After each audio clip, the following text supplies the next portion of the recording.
this is an iHeart podcast. Guaranteed human. Support for the show comes from Public, the investing platform for those who take it seriously. On Public, you can build a multi-asset portfolio of stocks, bonds, options, crypto, and now generated assets, which allow you to turn any idea into an investable index with AI. It all starts with your prompt. From renewable energy companies with high free cash flow to semiconductor suppliers growing revenue over 20% year over year, you can literally type any prompt and put the AI to work. It screens thousands of stocks, builds a one-of-a-kind index, and lets you backtest it against the S&P 500. Then you can invest in a few clicks. Generated assets are like ETFs with infinite possibilities, completely customizable and based on your thesis, not someone else's. Go to public.com/podcast and earn an uncapped 1% bonus when you transfer your portfolio. That's public.com/podcast. Paid for by Public Investing. Brokerage services by Open to the Public Investing Inc. Member FINRA and SIPC. Advisory services by Public Advisors LLC, SEC registered advisor. Generated assets is an interactive analysis tool. Output is for informational purposes only and is not an investment recommendation or advice. Complete disclosures available at public.com/disclosures. You're listening to a podcast, so you're doing something else too, like maybe scrolling home listings on Redfin, saving places you like without thinking you'll get them, because that's what house hunting has become. But Redfin isn't built for endless browsing. It's built to help you find and own a home. Redfin agents close twice as many deals as other agents, which means when you find a place you love, you've got a real shot at getting it. Redfin helps turn saved listings into real addresses. Get started at redfin.com. Own the dream. Hey, this is U.S. Olympic gold medalist Tara Davis-Woodhull. And I'm U.S. Paralympic gold medalist Hunter Woodhull. As athletes, our lives are about having a clear path. And a team that you can absolutely trust. So when it came to getting the best mortgage, we chose PennyMac. PennyMac is proud to be the official mortgage provider of Team USA and you. Learn more at pennymac.com. PennyMac Loan Services, LLC, Equal Housing Lender, NMLS ID 35953. Licensed by the Department of Financial Protection and Innovation under the California Residential Mortgage Lending Act. Conditions and restrictions may apply. There's a fire inside you can't ignore. Stand still? Not a chance. You're a lifelong learner who's come this far. Now, we're here to help you keep going further. Capella University. What can't you do? Visit capella.edu to learn more. Cool Zone Media. Hey everybody, Robert Evans here, and I wanted to let you know this is a compilation episode. So every episode of the week that just happened is here in one convenient and with somewhat less ads package for you to listen to in a long stretch if you want. If you've been listening to the episodes every day this week, there's going to be nothing new here for you, but you can make your own decisions. Welcome to It Could Happen Here, a podcast about things falling apart and how to put them back together again. And I'm your host, Mia Wong. This is one of the most acute places where everything is falling apart and one of the most acute attempts to put it back together again. We're just going to get right into it. With me to talk about a potential rent strike that there is significant organization going on for right now in Minneapolis as a reaction to the federal occupation is Tara Raghavir, the director of the Tenant Union Federation. Tara, welcome to the show. Thanks so much, Mia. So, okay, let's rewind a little bit. Can you talk a bit about what the specific conditions of the occupation and also just sort of the pre-occupation world for tenants got us to a point where there is potentially the largest rent strike we've seen in a century being organized right now? Yeah, absolutely. So first of all, thank you so much for having me. And I am reporting live from the Twin Cities, where we've been in a really intense organizing drive now for many weeks. And of course, the people of the Twin Cities have very ferociously fought back against this federal occupation for nearly 3 months. But I appreciate your question, because I think actually to take us back a little bit is critical to understand the circumstances we find ourselves in now. So the first and most basic thing to say is the rent is too damn high. Yep.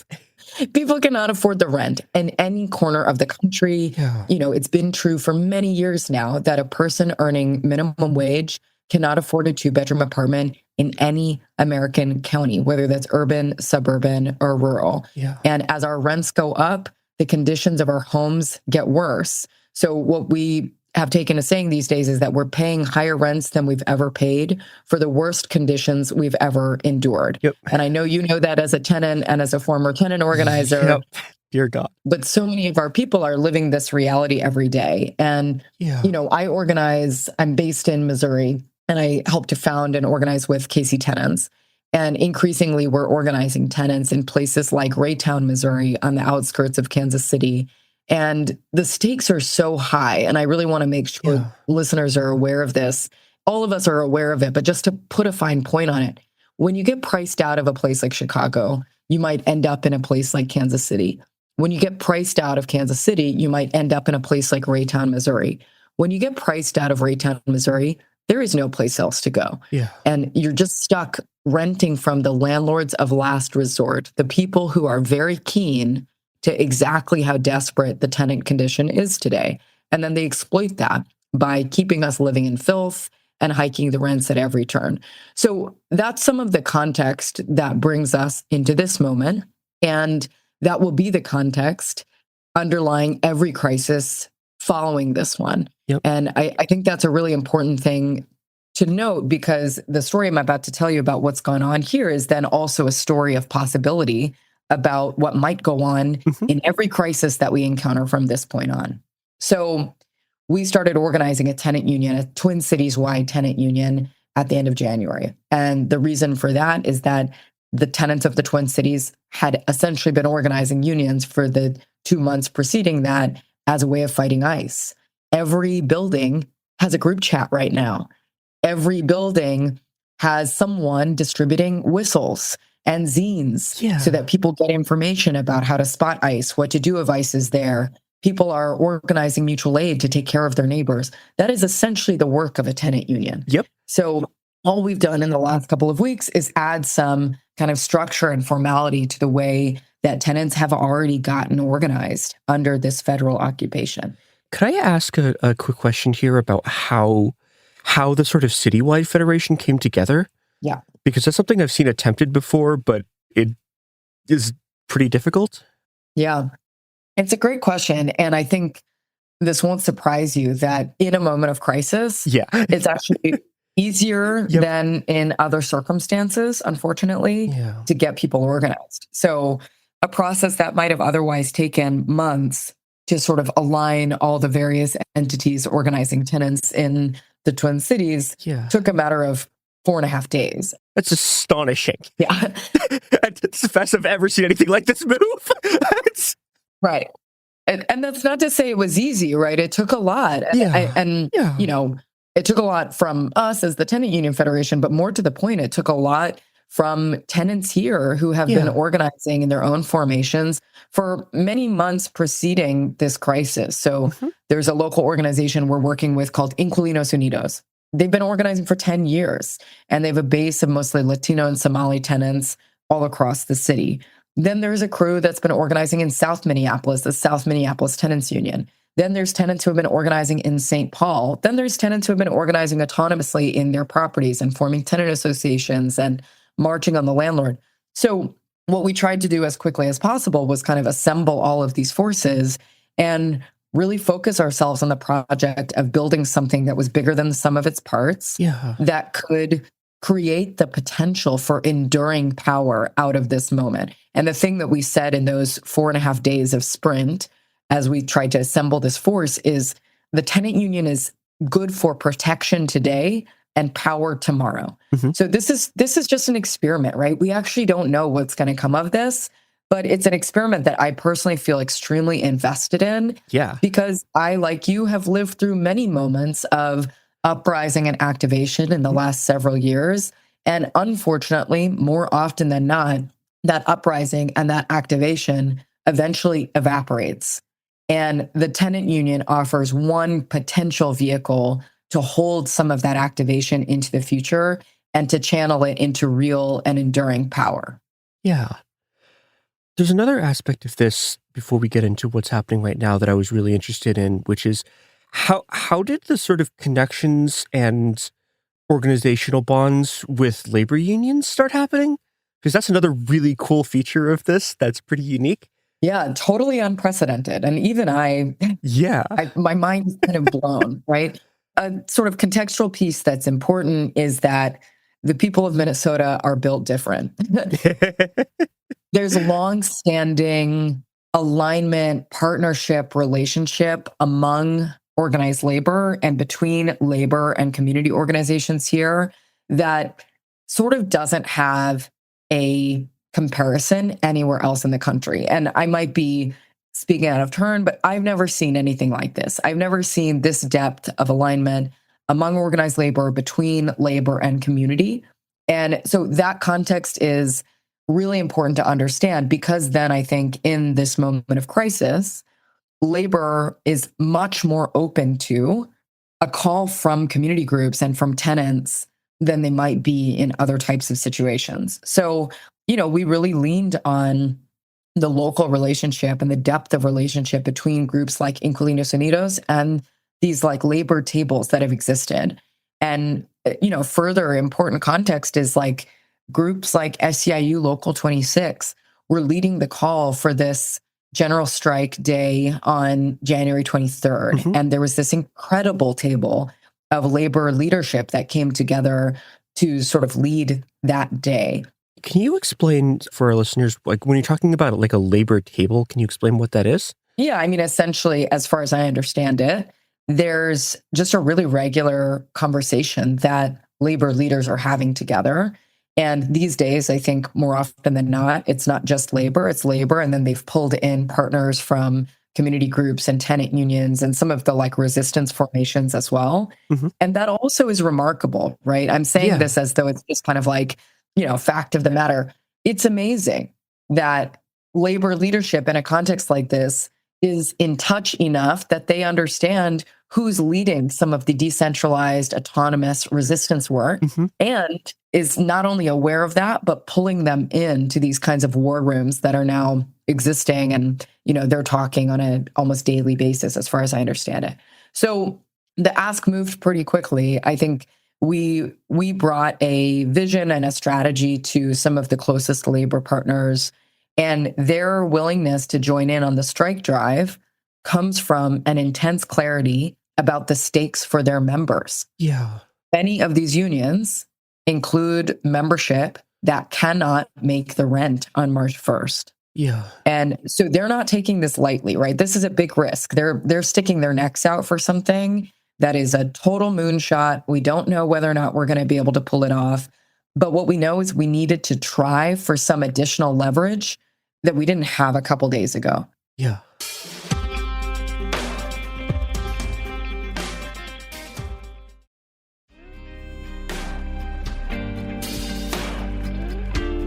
I'm astonished by effectively every part of this, because every fourth thing you say is like, this is the coolest thing I've ever seen.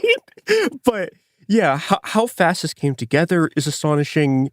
The willingness and speed with which labor is mobilizing is astonishing. And yeah, I don't know. This is really fucking cool.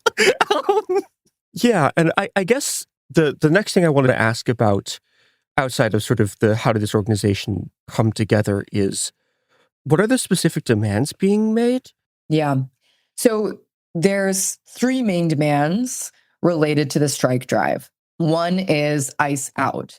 And a part of that I feel like you'll be interested in is ICE is, and the federal government is pretending that the reason for the invasion is economic. They're like, this is an economic intervention. ICE is here to fix the economy by deporting a bunch of people who are taking your jobs. Part of what we're trying to do is highlight what is the reality, which is that ICE is bad for the economy. ICE has devastated the economy. We're trying to heighten that contradiction between what they say they're here to do and what is actually occurring.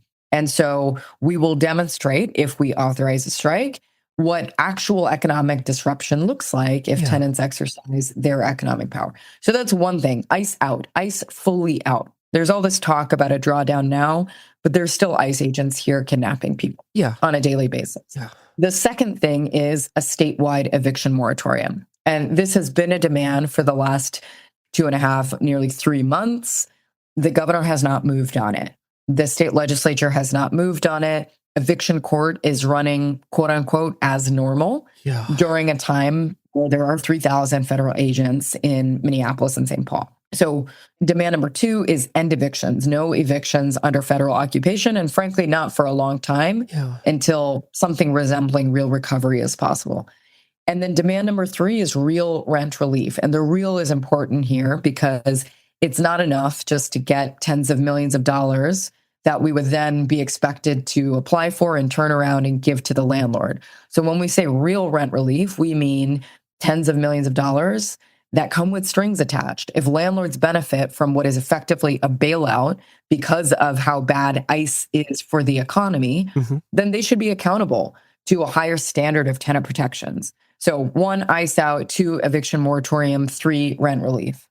These are fairly moderate demands, and they remind me a lot of a series of both demands and also just the way that policy works during the initial parts of the pandemic, where in a lot of cases, there actually were like eviction moratoriums that, were never enforced as strictly as the letter of what they said, but was a thing that was implemented in conditions where suddenly people just literally couldn't work because massive external force. Totally. Yeah, a lot of what we're working with right now is groundwork that was laid during the COVID-19 eviction crisis or the early years of it, right? The bill that we introduced in the state legislature this week is literally modeled after the Rent and Mortgage Cancellation Act that we wrote back in 2020 to try to get rents and mortgages canceled when people couldn't go to work and couldn't leave the house because of the pandemic. And I think that's actually an important thing, again, to keep in mind because crises like this will continue happening under today's conditions, right? We're hurtling towards deep and encompassing authoritarianism. There's escalating climate catastrophe. We're going to be in this situation much more frequently and at higher degrees of stress pretty much for the rest of our lives. So it's good, actually, for us to start learning from the work that we did 5 years ago and applying it here to like borrow and steal from our past selves to build from something rather than start from scratch. I wish we didn't live under these types of, cascading crises, but that's the situation we're in. And I've been feeling so often in the last month that the only touch point in my life I have to this moment is the early months of the pandemic. Yeah. And I think that gets at the depth and seriousness of the crisis in a way that I feel like is not understood outside of Minneapolis. I mean, I think, like my connections, I'm from Chicago, my connections in Chicago, there was a lot of that experience. But even in Chicago, it was kind of, there were places that were like that. And then you could go like 3 neighborhoods over and everything was sort of operating normally for the most part until the next sort of raids came. And that I feel like, I don't know, it seems to me from listening to you talk about this, that's been the catalyzing force for all of this, is that it is just constant crisis everywhere. Yeah. And I think you're right that people outside of the Twin Cities maybe don't understand the depths of the devastation. But just to put a fine point on it, conservative estimates show over $47 million in lost wages among people who have not been safe to go to work in the last 3 months. $47 million in lost wages.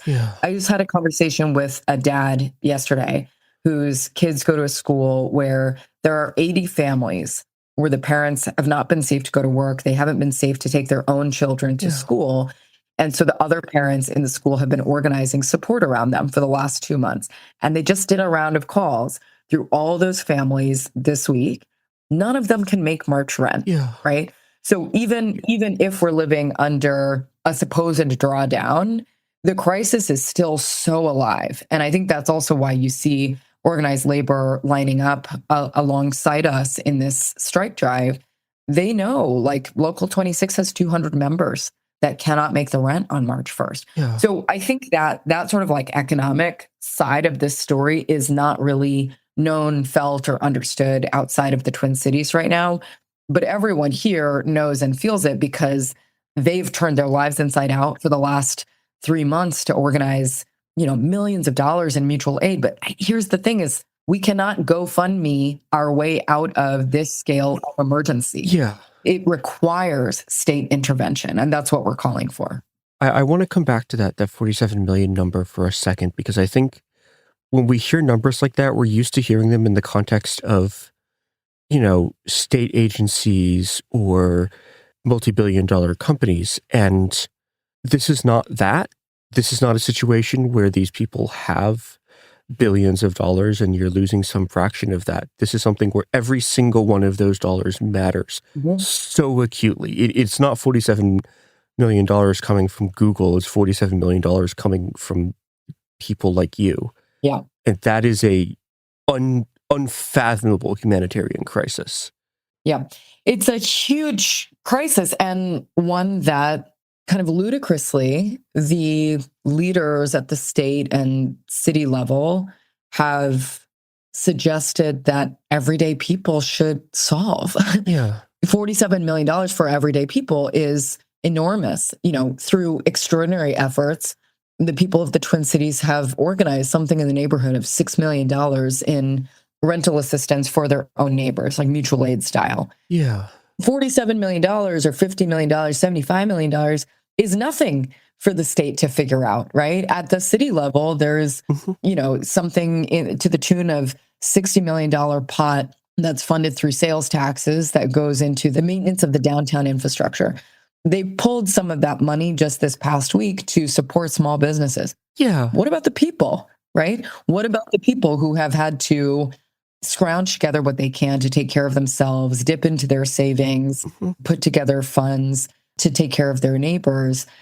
That can't continue like that forever. And it's ludicrous that they've been asked to do that until now. So, the strike drive is really about making that point in public, that the state needs to intervene. We need solutions. We need some level of commitment from the state, the governor, the state legislature, and from the cities in order to protect people, to keep them in their homes for now and to make them whole in the long run.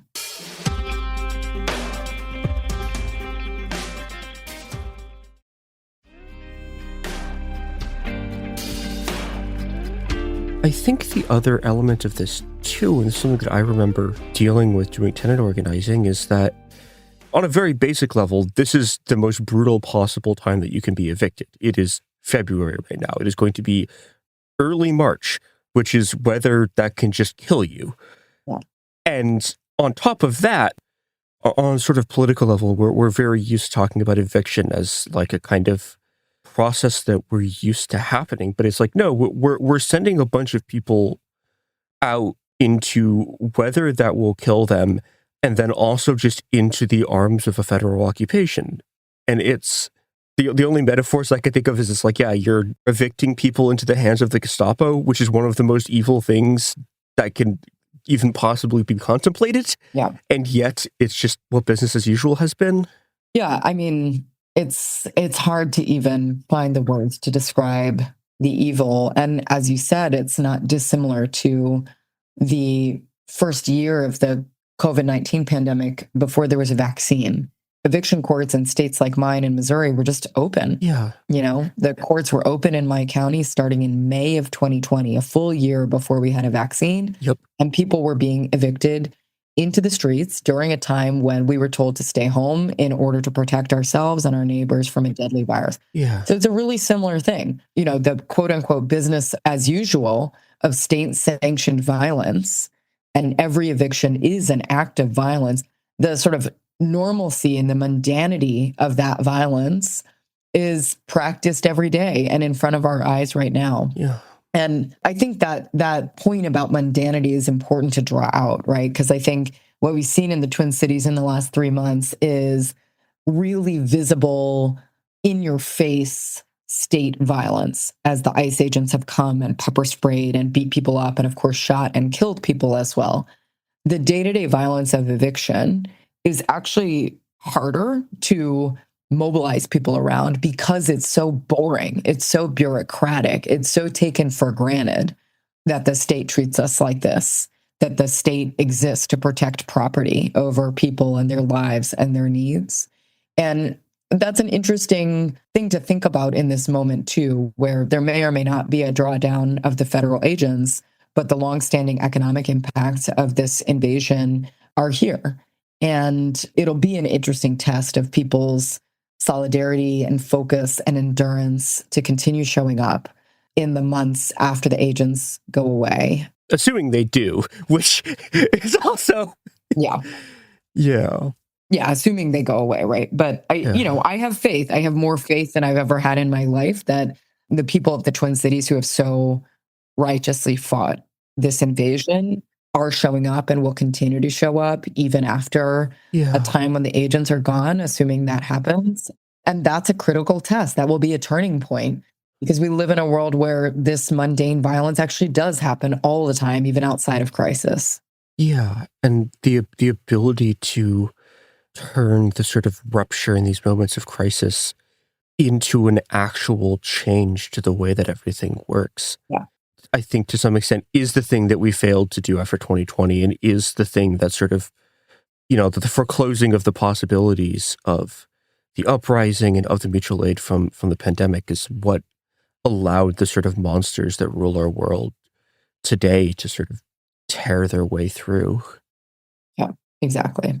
So I know that you have to go very soon. Is there anything else you want to make sure people know? And are there ways that people outside of the Twin Cities can support y'all? Yeah, absolutely. We are running phone banks now through March 1st to increase our numbers for the strike drive. So depending on when this airs, it would be amazing for folks to join those phone banks. They can sign up at twincitiestenants.org.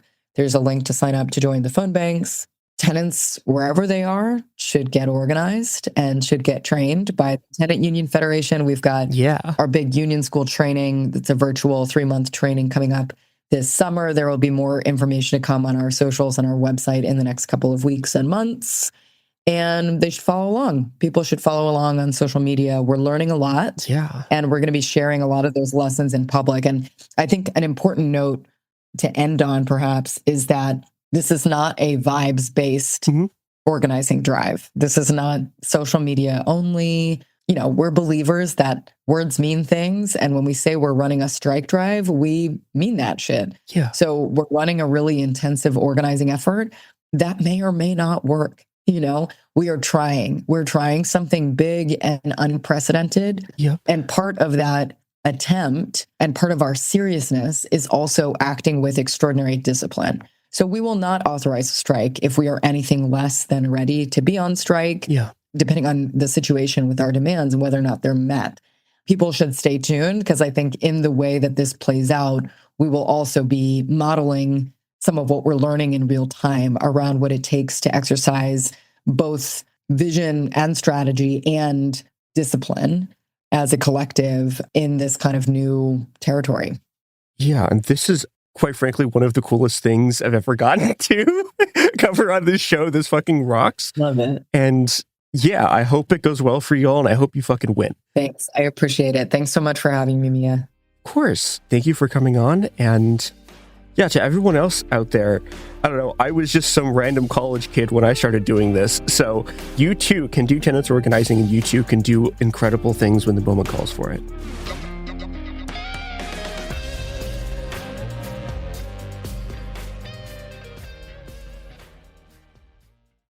Support for the show comes from Public, the investing platform for those who take it seriously. On Public, you can build a multi-asset portfolio of stocks, bonds, options, crypto, and now generated assets, which allow you to turn any idea into an investable index with AI. It all starts with your prompt. From renewable energy companies with high free cash flow to semiconductor suppliers growing revenue over 20% year over year, you can literally type any prompt and put the AI to work. It screens thousands of stocks, builds a one-of-a-kind index, and lets you backtest it against the S&P 500. Then you can invest in a few clicks. Generated assets are like ETFs with infinite possibilities, completely customizable and based on your thesis, not someone else's. Go to public.com/podcast and earn an uncapped 1% bonus when you transfer your portfolio. That's public.com/podcast. Paid for by Public Investing. Brokerage services by Open to the Public Investing Inc. Member FINRA and SIPC. Advisory services by Public Advisors LLC, SEC registered advisor. Generated assets is an interactive analysis tool. Output is for informational purposes only and is not an investment recommendation or advice. Complete disclosures available at public.com/disclosures.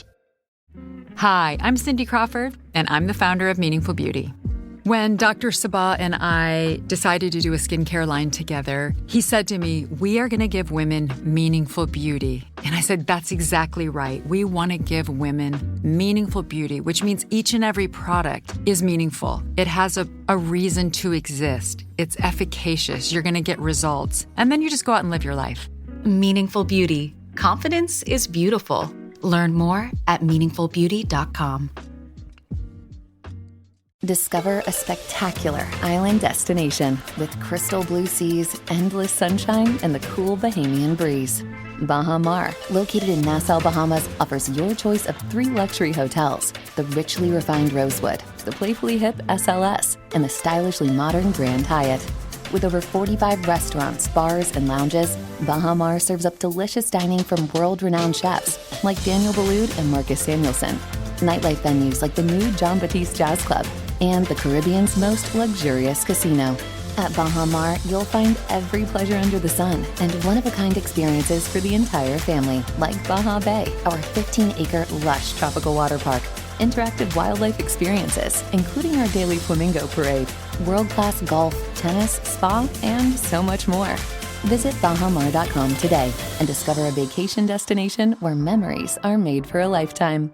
Baha Mar, life spectacular. Well, the holidays have come and gone once again, but if you've forgotten to get that special someone in your life a gift, well, Mint Mobile is extending their holiday offer of half off unlimited wireless. So here's the idea. You get it now, you call it an early present for next year. What do you have to lose?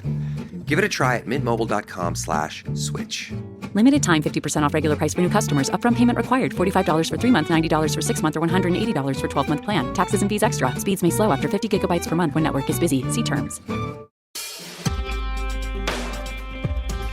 Welcome back to It Could Happen Here, a podcast where Robert Evans is slightly adjusting the levels on his microphone because I am in New Orleans traveling, and with my friend and city resident and former guest of the pod, Carl Casarda. Carl, welcome to the show. Thank you for having me, Robert. It's great to be back. I mean, we've done a few episodes in the past on different podcasts, and it's always, I don't want to say a treat, but it's good to work with you because some of the topics, of course, are pretty rough. Yeah, and you and I have talked, I think, primarily in our previous episodes about both like digital security and then guns. Like we've talked about people getting into shooting. We've talked about like kind of what's responsible and irresponsible when it comes to training and firearms advice.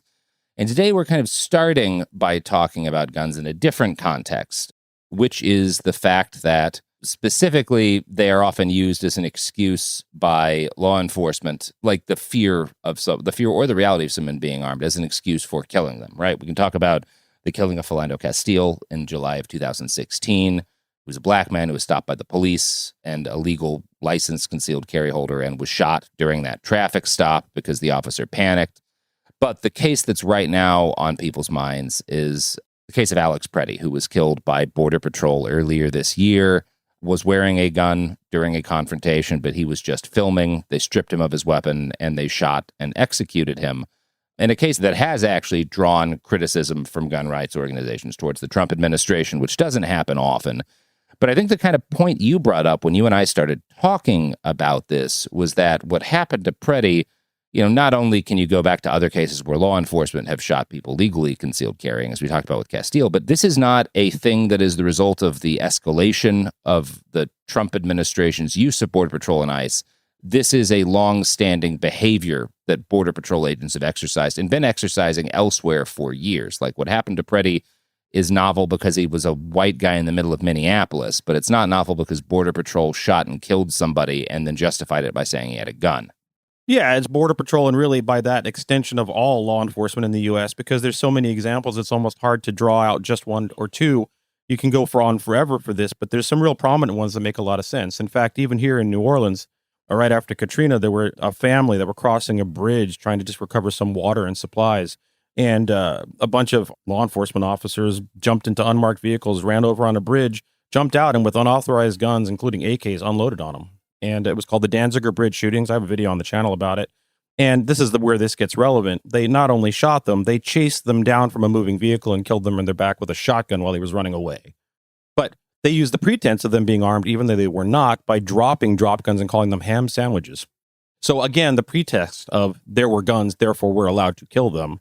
is just an example of that right there. Yeah, and this is really interesting because first off, you get the gun rights people, or at least a chunk of the conservative gun rights people, who will come out whenever someone actually is carrying a gun. But the fact that this happens so much more often where the police just kill someone and say, because we thought they had a gun, is also, I mean, it's a human rights issue, but it is a Second Amendment issue, right? You've got this weird dichotomy where on the right, the existence of the second, because it's often said that like, oh, the presence of a gun, even though you have the Second Amendment, means the police can kill you. But the reality is that the existence of guns in the country means that the police have the ability to justify killing, and Border Patrol has the ability to justify killing someone for no reason. Which it really brings up a really interesting question because, I mean, the Second Amendment is literally the Second Amendment of the Bill of Rights, which is a right enshrined directly in the Constitution. It's the first is freedom of speech, and the second one is the right to carry and bear arms. And so if that is a constitutional right, even in instances where you see like Alex Preddy, who is a legally licensed CCW holder, still can be killed with essentially no justice being delivered for their actions, raises a very interesting question about how is a right when they can kill you for the presence of a gun, even when it's legally possessed and not even being used in a offensive manner. Like even if it's just on you or they think there's one there, suddenly they can kill you and nothing comes of it. And that's the case with so many instances. I got a few more here if you want. Like Daniel Shaver, this is one in Mesa. This is not Border Patrol, but it's still law enforcement. It has the precedent of the problem. 2016, he was a Texas exterminator. He was traveling through Arizona and he was up in his hotel room and someone on the street saw him or thought they saw him messing with a firearm. Turned out it was like a pellet gun or something he used to shoot rats. But they rolled up, they called him out of his room, and in the very horrific video of screaming at him and giving him very inconsistent commands, along with another gun that was illegally modified, or at least not authorized to be modified, where the dust cover on the AR-15 said, "You're fucked" on it. They unloaded on him while he was crawling on his hands and knees, begging for his life, literally begging for his life in the video. And again, really nothing came of it. In fact, the officer that shot him landed up getting back on the force just long enough to give him essentially a life pension for the trauma he received for killing the man. So the presence or the perceived presence of a firearm justified them killing him while he was crawling on his hands and knees. You know, we've talked about the warrior cop ethos and guys like Colonel Grossman who have helped to inculcate this idea in law enforcement that you are in like dire threat of immediate death every second of every day as like a sworn law enforcement officer. And thus you have to react like this, right? Like you have to react immediately with lethal force the instant someone like reaches into a pocket. Or I can tell you how many times at protests, I can remember one really clear time from 2020 where I was with a group of people. They were promising to arrest all of us. And I was kind of talking to the police officer, basically being like, look, per the mayor's most recent orders, like we are allowed to be out here. Yeah. Anyway, it was a whole thing. But one of the protesters who was just kind of standing behind me, very nervous, like reached into his pocket. I don't know what it was to get a phone. And all of the officers tensed up. And I had to be like, don't fucking go, like, keep your hands visible, man. Like we're standing in front of a bunch of, and you shouldn't have to do that, right? Putting your hands in your pocket shouldn't be a justification for a man pulling a gun and blowing you away with the authority of the state behind him. But the reality of the situation is that, like, whenever I am talking to police officers, I keep my hands in front of me and fucking visible. Yeah, it produced a situation in which regular American citizens, or we'll get into this too, the Tohono O'odham reservation members, Indian members of the tribe, you have to be, as a civilian, trained how to interact with these very dangerous people who have been given a ideology of like killology. You mentioned Lieutenant Colonel Grossman, who actually never shot anyone himself, but was one of the seed crystals of this training mentality, in which he espoused, don't be afraid to shoot. The only thing that's going to happen is you might get sued, but don't worry about getting sued. It just gives you a little break and some time off the force until you get it cleared. He's on video saying this stuff. And that mentality, so imbued into all of the law enforcement agencies, now presents a problem where the legal right of having a firearm is, I'd say, very questionable that it's a right when they have all authorization to kill you for the thought or presence of a gun. And it shouldn't be civilians, just regular people, that have to be trained how to deal with these dangerous agents of the state, because they're the ones that are indoctrinated into this fear mindset when we're afraid too at this point, because they can kill you and nothing seems to come of it. I think the thing when we were chatting about this kind of behind the scenes that you brought up that was really interesting to me to emphasize was the degree to which this is not a training problem, right? This is not a lack of training problem. You hear a lot on the kind of more moderate Democrat side of things about how, like, we need to be retraining these agents, and that, like, the murder of Renee Good, the murder of Alex Preddy is the result of, like, bad training on behalf of Border Patrol. And it's kind of part of this whole rogue agency thing you get with Border Patrol and ICE that, like, because of the Trump administration and how they flooded it with bad recruits and how they're not getting properly trained, that's why things have been so deadly. And when you look at the history of how Border Patrol has worked on things like the Tohonomoto Reservation, what you see is a whole bunch of cases that sound a lot like what happened to Renee Good and Alex Preddy. They're just not happening to white people in Minneapolis, right? Yeah, I think that's something that a lot of people who haven't had the experience of living near the border, because I also spend a lot of my life in Arizona near Tucson, and therefore the Tohono O'odham reservation's right there, and therefore have some insight into the things that go on right there near the border. And this is not new. The thing that's new is that it's being extended across the country and now into internal spaces. But the policies and the way the Border Patrol and ICE have acted is by no means a new standard. For example, not only with firearms, but there are instances, at least 2 instances, if not more, in which there's verified video of Border Patrol agents intentionally swerving their vehicles to hit tribal members. It's on footage, not only car footage, but footage of the cell phone being struck. One instance, at least, they were killed. Another instance, they were hurt. And with that footage, even though it very clearly, the car swerved to hit them, nothing came of it. So it's hard to not see that there's something going on here.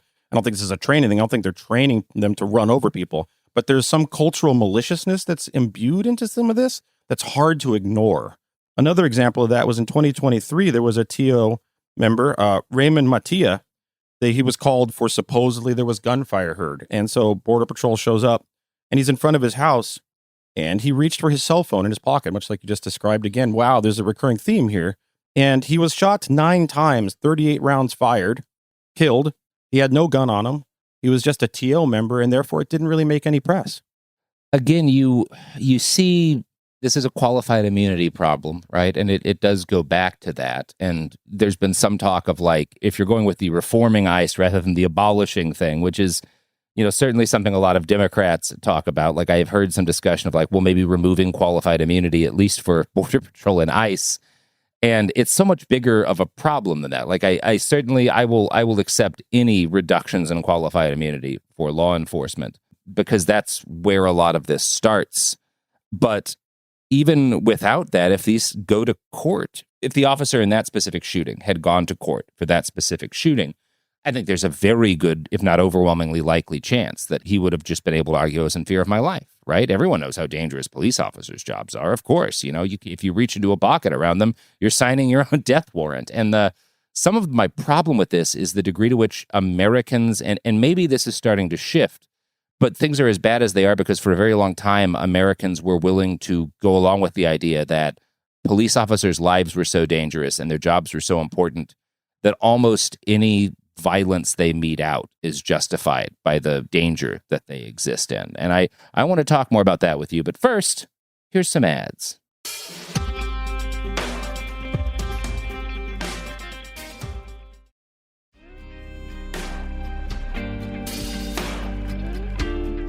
And we're back. Carl, I'm going to hand back the mic to you, and we're going to continue our discussion.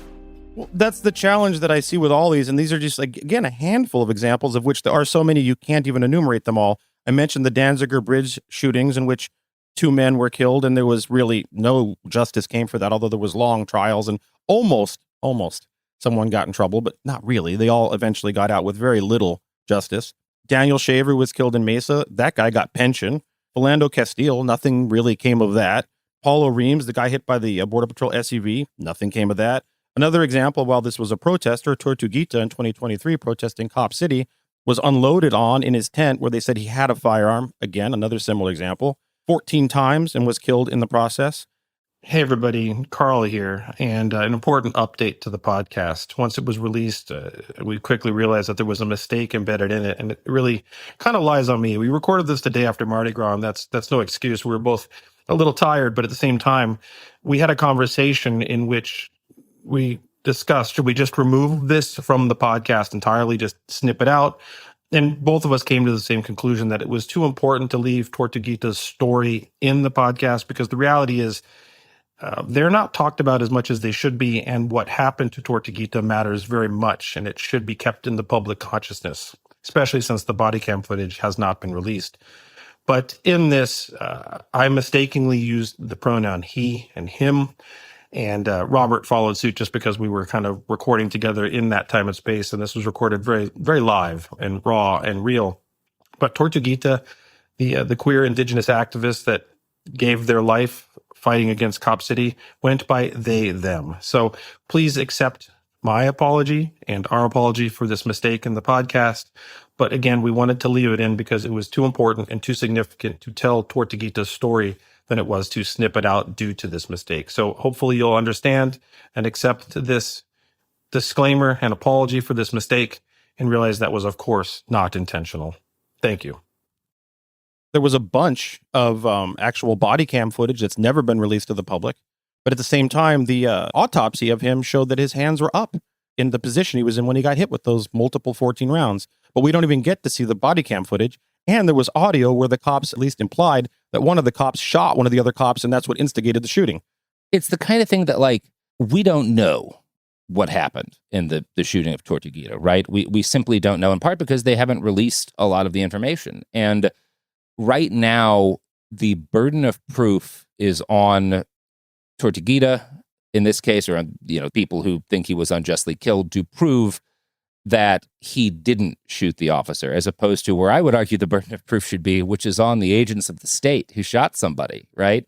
Like, if you were going to say this kid pulled a gun and fired on you, I want the proof. And it's on you to give me the proof. And if you, the police, do not prove beyond a shadow of a doubt that you were in fear for your life and being attacked when you used deadly force, my assumption is going to be that you murdered a guy.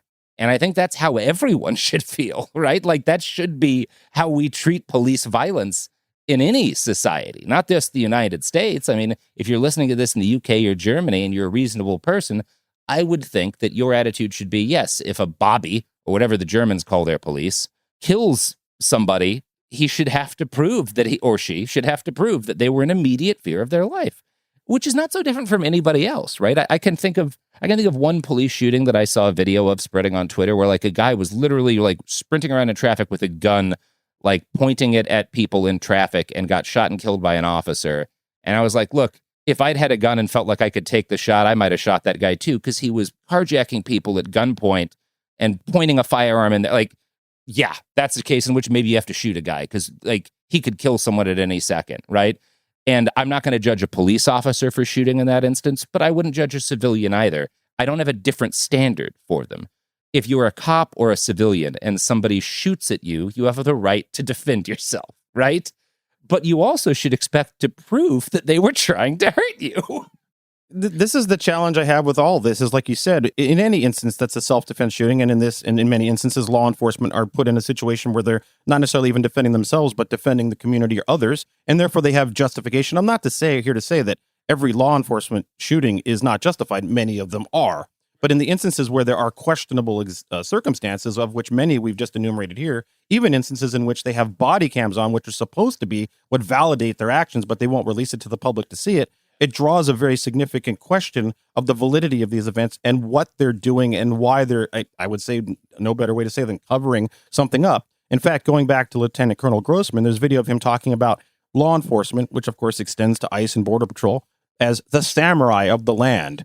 And, that reference isn't really a good one, because when you know what the samurai are, that's a disturbing statement. But in his mind, he's making this point that they have these tools that are for life and death and the right to essentially kill, and referring to them as samurai. And I think that mindset is sadly very much permeating the law enforcement agencies of this country.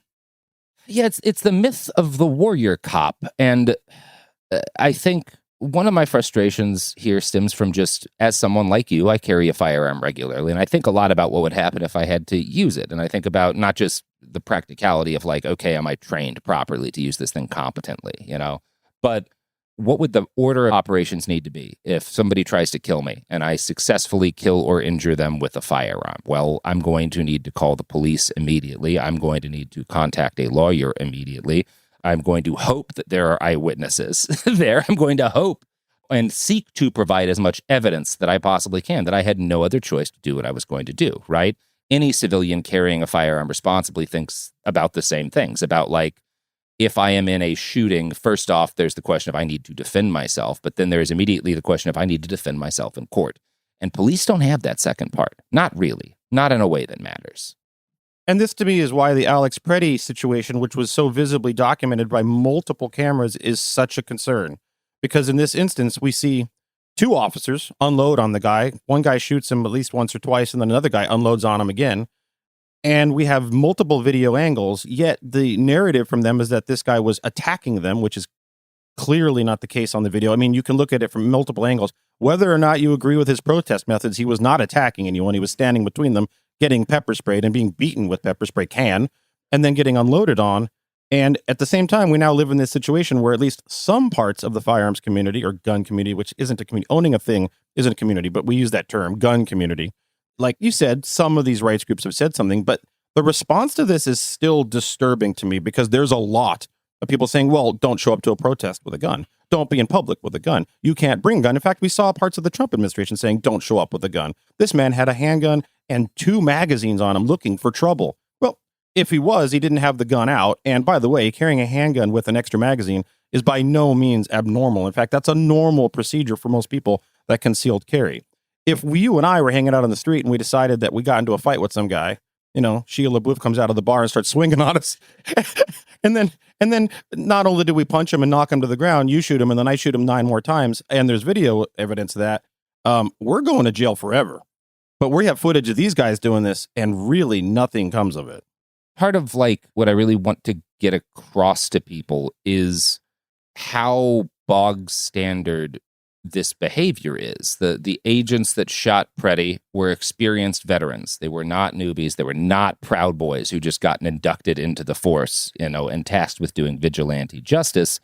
They were sworn law enforcement officers with decorated careers, and they were acting the way the average cop expects people to act in a lot of situations, or at least a significant chunk of the law enforcement community expects police officers to be able to act. Right? Like, I don't know that I think most police officers are going to shoot a man who has been disarmed when he's in the middle of a pile of guys who have their hands on him, but most police officers will defend their colleagues who do the same, right? That's almost more of the issue. It's not that the average police officer is looking for an excuse to shoot somebody. It's that there's enough of those guys on the force and all of their friends support them when they do it, right? And that doesn't exist on the civilian side of things, right?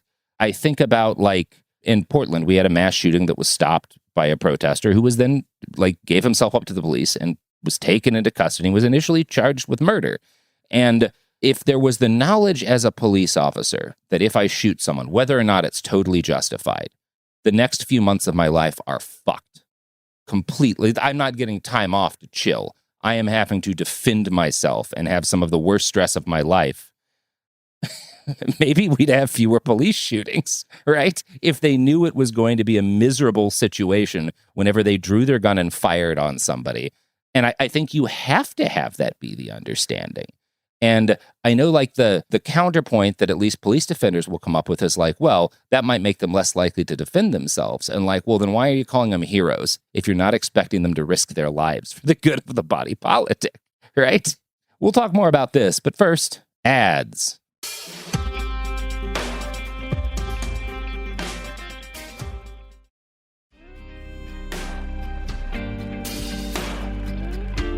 What's really interesting about this, and I would think, I'm sure you have a really large amount of cops in the audience here, but here's the thing. Really, everyone should be concerned about this. Even cops, even Border Patrol, even ICE, law enforcement in general should be concerned about this because as this activity becomes, frankly, more common and more accepted in their ranks, that thin blue line being not one about solidarity, but one of silence and lack of justice, that puts them at danger too. Because if a person or people are so afraid of the reality of the fact that they can be just executed in the street with no repercussions of it, it sort of gives civilians, it takes away our trust in the system. There's no due process. You can just die for nothing for having a cell phone in your pocket. It'll make some people more reckless in their actions when dealing with law enforcement because they're like, what do I have to lose? I'm going to die anyway. It's the same logical problem as if you're armed robbery should have the same consequences as killing a guy, or they should be very similar. Your life should be over either way. Well, then what's the reason not to shoot someone and kill them in a robbery? Leaving them alive just increases the odds they identify you.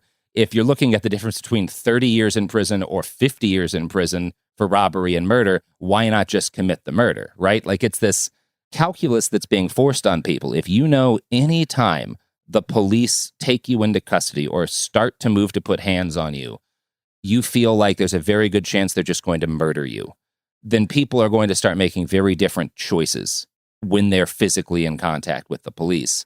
And that makes life a lot more dangerous for everybody. And that's part of why what we're seeing is just so fucking irresponsible.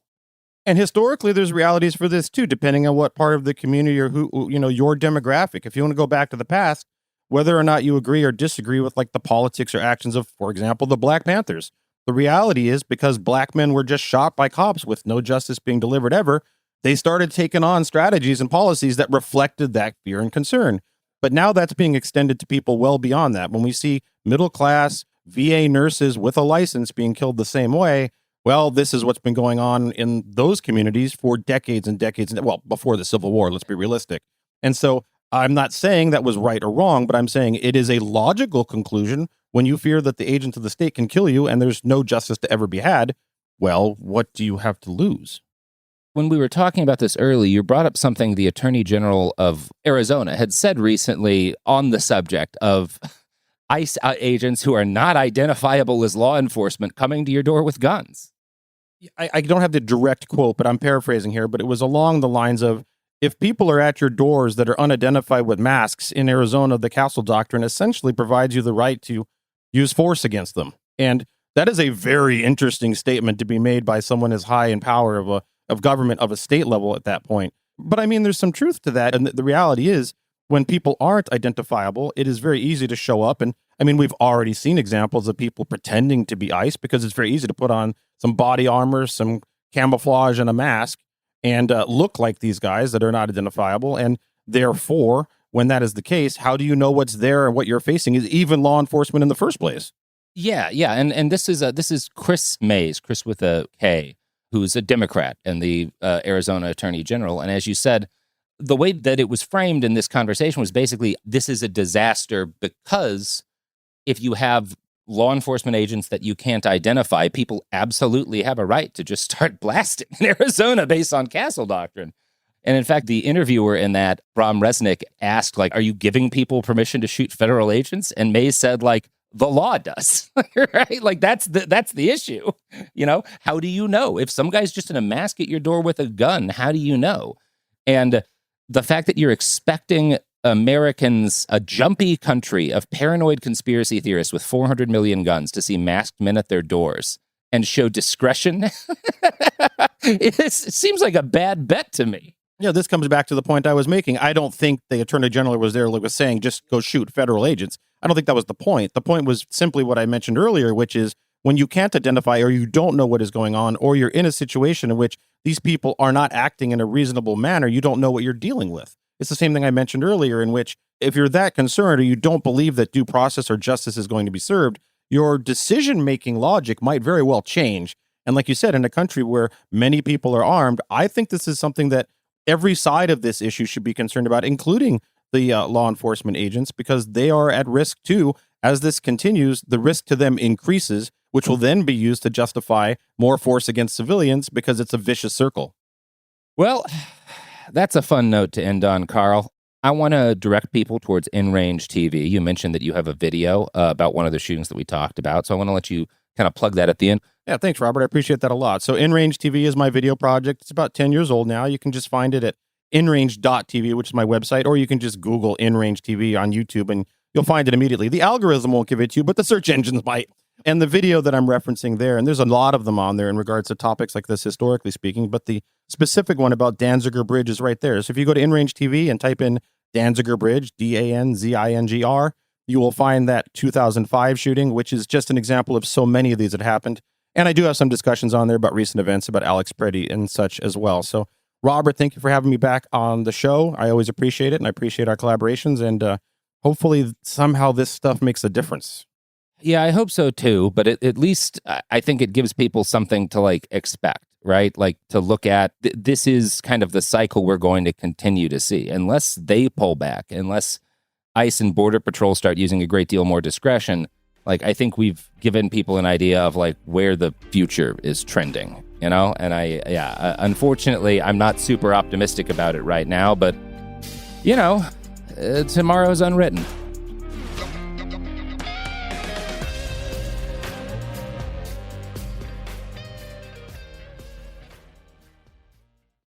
Support for the show comes from Public, the investing platform for those who take it seriously. On Public, you can build a multi-asset portfolio of stocks, bonds, options, crypto, and now generated assets, which allow you to turn any idea into an investable index with AI. It all starts with your prompt. From renewable energy companies with high free cash flow to semiconductor suppliers growing revenue over 20% year over year, you can literally type any prompt and put the AI to work. It screens thousands of stocks, builds a one-of-a-kind index, and lets you backtest it against the S&P 500. Then you can invest in a few clicks. Generated assets are like ETFs with infinite possibilities, completely customizable and based on your thesis, not someone else's. Go to public.com/podcast and earn an uncapped 1% bonus when you transfer your portfolio. That's public.com/podcast. Paid for by Public Investing. Brokerage services by Open to the Public Investing Inc. Member FINRA and SIPC. Advisory services by Public Advisors LLC, SEC registered advisor. Generated assets is an interactive analysis tool. Output is for informational purposes only and is not an investment recommendation or advice. Complete disclosures available at public.com/disclosures.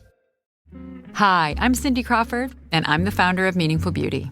When Dr. Sabah and I decided to do a skincare line together, he said to me, we are going to give women meaningful beauty. And I said, that's exactly right. We want to give women meaningful beauty, which means each and every product is meaningful. It has a reason to exist. It's efficacious. You're going to get results. And then you just go out and live your life. Meaningful Beauty. Confidence is beautiful. Learn more at meaningfulbeauty.com.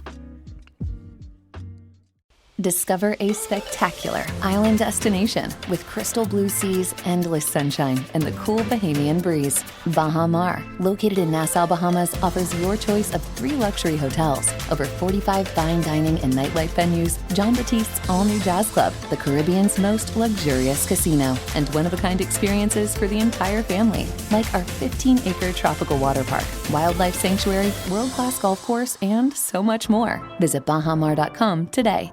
This is Jacob Goldstein from What's Your Problem?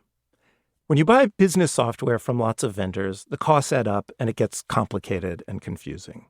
Odoo solves this. It's a single company that sells a suite of enterprise apps that handles everything from accounting to inventory to sales. Odoo is all connected on a single platform in a simple and affordable way. You can save money without missing out on the features you need. Check out Odoo at odoo.com. That's odoo.com.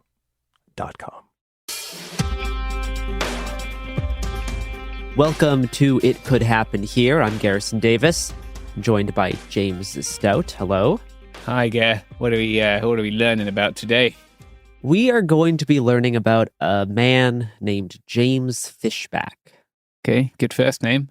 Oh, yeah. I wanted to get someone kind of unbiased, but I now understand, unfortunately, that you might be just kind of, drawn to him. Yeah, I've come here to defend the James name. I don't think that defense will last very long. Okay. James Fishback is a former hedge fund analyst who's been worming his way into the political world of the new right during the past 2 to 3 years. Yeah, I'm giving up on that one already. Got no interest in defending this guy. If you're active on, any kind of political feeds, whether that's, short form video, Blue Sky, Twitter, you've probably seen a video or two of James Fishback. But this episode, we're going to dive a little bit more into his background and his current political activities, which includes some things you probably haven't heard before. So James Fishback has tried to attach himself to a lot of, various aspects of the new right. He attempted to attach himself to the presidential campaign of Vivek Ramaswamy back in the oldie days. Okay. Yeah.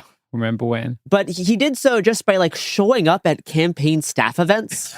he wasn't a staffer.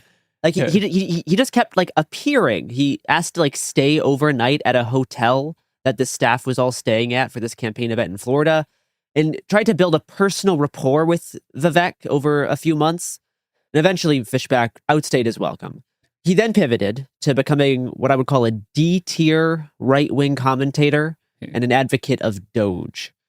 In 2025, Fishback was a frequent guest on news networks, CNN, Fox, and others, speaking as a quote-unquote Doge advisor.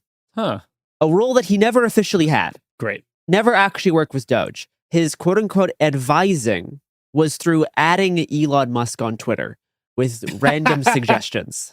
He's literally in their comments online, and he's, correct. His Doge claim to fame is that he came up with this idea of the Doge dividend, which is like a stimulus type check that the government would send to people based on the savings that they found or created through slashing government agencies. Cool. So that was his idea that he added Elon Musk about, and this idea gained some traction. And this kind of boosted his image as a quote unquote Doge advisor, and it helped him trick news agencies into boosting his public profile by associating him with Doge. Eventually, this led to Doge official Katie Miller, wife of Stephen Miller, having to clarify in July of 2025 that Fishback was not involved with Doge in any way. But he got a lot of traction off of this Doge advisor thing. Right. Back when Ramaswamy left Doge. I'd forgotten that he did. Wow, how time flies.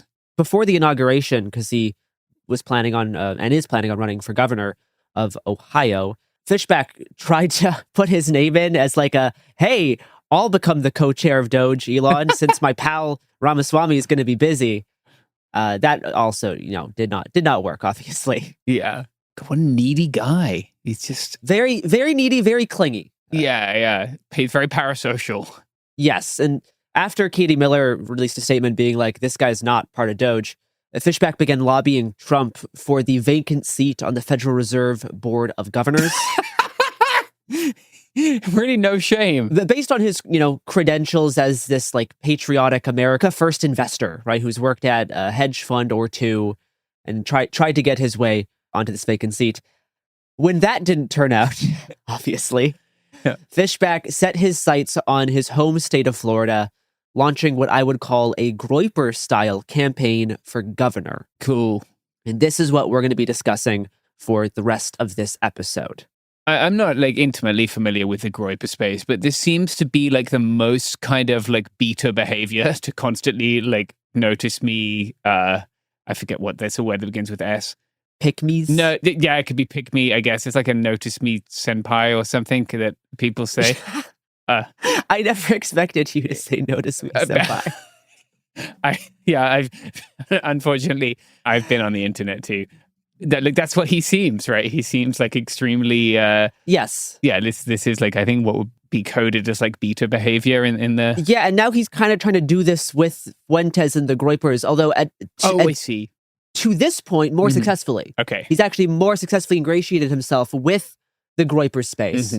On a Tucker Carlson interview, he talked about how the X account, AF News or AF Post, it's America First Post, America First News, right, was a part of his like political radicalization towards the sort of Groyper style politics. This is like a news aggregation account that promotes far right nationalist talking points through and like framing through various news stories. A lot of people used to share posts from this account, like not knowing its political orientation, just because it was very active as a news aggregation source. Yeah, there are a few of those on Twitter. Like BNO News is another one that just like aggregates and reposts stuff. And Fishback has pointed to this as being a part of his like Groyper style red pilling is the activity of this account. To get a sense of his kind of very Groyper online background, or at least like a place within the new right, I'm going to read a tweet of his from February 8th, 2026. Quote, "As Florida governor, I will refuse to let subhuman jesters spike our collective cortisol, not even once. Also, no foids or e-girls," unquote. How much of that do you understand, James? I got cortisol. I'm familiar. All right. Okay. This is using the kind of currently trendy, like looks-maxing terms, the jester, which has been used a lot since Clavicular's stream with Fuentes and Sneeko at that club where they played the Kanye Heil Hitler song. Spiking cortisol is a frequent way that people in the looks-maxing space will refer to your stress being raised, and especially like through politics raising your stress. Okay. And foids and e-girls is just like misogynistic ways to refer to women coming out of like the incel space. Okay. So, this post is, kind of a joke, but it's also signaling to a certain type of person that, hey, I'm your guy. Yeah, I speak your language. And it's also just really annoying, right? He's trying to be off-putting. on purpose because that will drive attention to him from people who don't like him. And, in trying to cover him in this episode, I'm trying to like ride that line of not just unnecessarily giving him publicity because he says outrageous things, but then also framing his rising profile within a certain like context, which is Groyper candidates popping up more and more frequently across the United States. Yeah. So in terms of Florida, DeSantis can't run for another term. He is term limited. The clear frontrunner to succeed DeSantis is U.S. Representative from Florida, Byron Donalds, who has Trump's endorsement. Last month, Lieutenant Governor Jay Collins also announced a run for governor. But Fishback is not a non-player in this race. And his candidacy displays a tension within the Republican Party between the former like Tea Party and classical MAGA wing, which is now the effective conservative establishment, and this new America First wing, which takes some of MAGA's originating principles to their far-right nationalist conclusion. I talked about this tension last year in the episodes about Nick Fuentes' interview with Tucker Carlson and this like surge of Groyper-adjacent Gen Z staffers filling out the ranks of the Republican machine in D.C. Now, Fishback is one of the first candidates to draw a lot of attention by essentially running as a Groyper candidate. And depending on how well he does, it could indicate how successful this politics can be when presented in front of Republican voters. The primary election isn't until August, and there's not tons of polling yet on this race, like let alone from established pollsters. But as of late January, Fishback's most favorable poll puts him 15 points behind frontrunner Byron Donalds, according to quote-unquote Patriot polling. Meanwhile, Donald's own sponsored poll puts him upwards of 42 points ahead of Fishback around the new year. So all this stuff is really out of date, and Fishback certainly has risen his profile since then, but we're still waiting on like reliable polls to come out. Yeah. But he's certainly getting a lot of headlines and is doing a successful job in raising his public profile. Now, a part of Fishback's strategy to raise his public profile and like name recognition, both in Florida and nationally, seems to be just through generating controversy, very similar to how Fuentes did this, or the more recent social ascension of the looks-maxing streamer Clavicular. Earlier this month, Fishback claimed that a fire was, quote, intentionally set in his side yard, prompting him to do a publicity stunt where he walked out of his porch holding an AR-15 style rifle above his head, promising to shoot anyone who attempts to harm him and his staff. I will share a clip. Yeah, I've seen this one. I'm excited to watch it again there. If you come back to this home and our staff, our volunteers are working hard, we're not waiting for the police. We're going to shoot you with an AR-15, sight on scene, 5.56. Yeah! That's what we're going to do. It's very simple. Shall not be infringed. We have a right to... It's just a bunch of words that he's saying, like not in any particular order. 5.56. Yeah. That's, yeah. It doesn't make much sense. It doesn't, no. It's also 5.56. I guess people do call it 5.56, but yeah, fascinating. 223, 30 round. Well, he doesn't actually have a magazine in there, I noticed. No magazine. The backside's folded down as well. It is, for those familiar with such things, a straight out the box Smith & Wesson MP15. It looks like he may have bought it quite recently. So this is one such incident where he tried to generate some kind of publicity through this, very provocative gesture. But he's also done this through the language he uses. Fishback refers to frontrunner Byron Donalds, who is black, as Byron, which is just not his name, and has said, quote, Byron wants to turn Florida into a Section 8 ghetto, unquote. He's also used Charlemagne's nickname for Hakeem Jeffries, Apac Shakur, to refer to Donalds, and has called Donalds a quote-unquote slave to his donors. Jesus Christ. So yeah, a lot of stuff like that. Yeah. Fishback has proposed a 50% income tax on OnlyFans creators, calling it a quote-unquote sin tax. And one of his very first campaign videos was titled, I'm running for Florida governor to make the trains run on time. Oh, cool.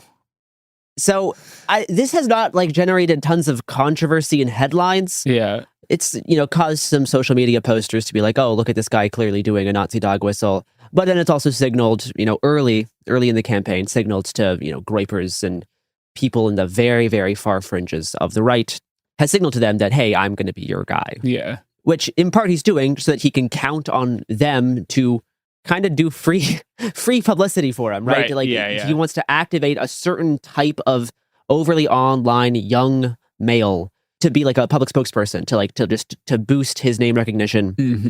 And even if he doesn't win in Florida in this race, it'll at least help his career like nationally in some way. So he's counting on this like a Groyper block to do a lot of heavy lifting.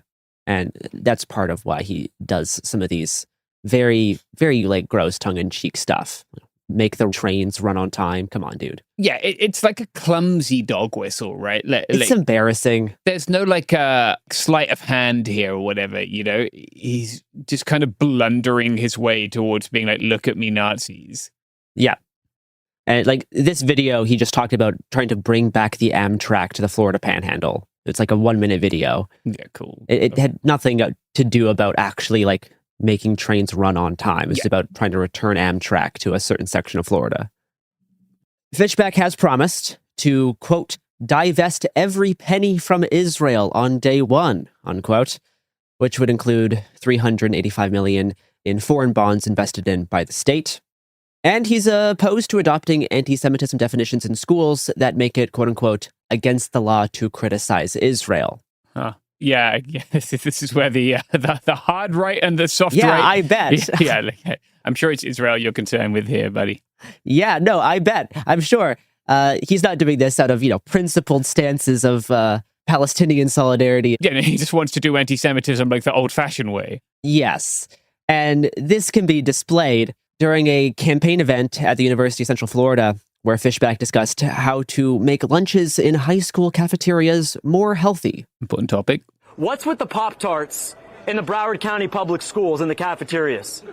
I'm not saying that the test scores are a result of the Pop-Tarts, but if you wanted kids to fail, if you wanted to set up our kids for failure, you would feed them the absolute goy slop in our cafeterias.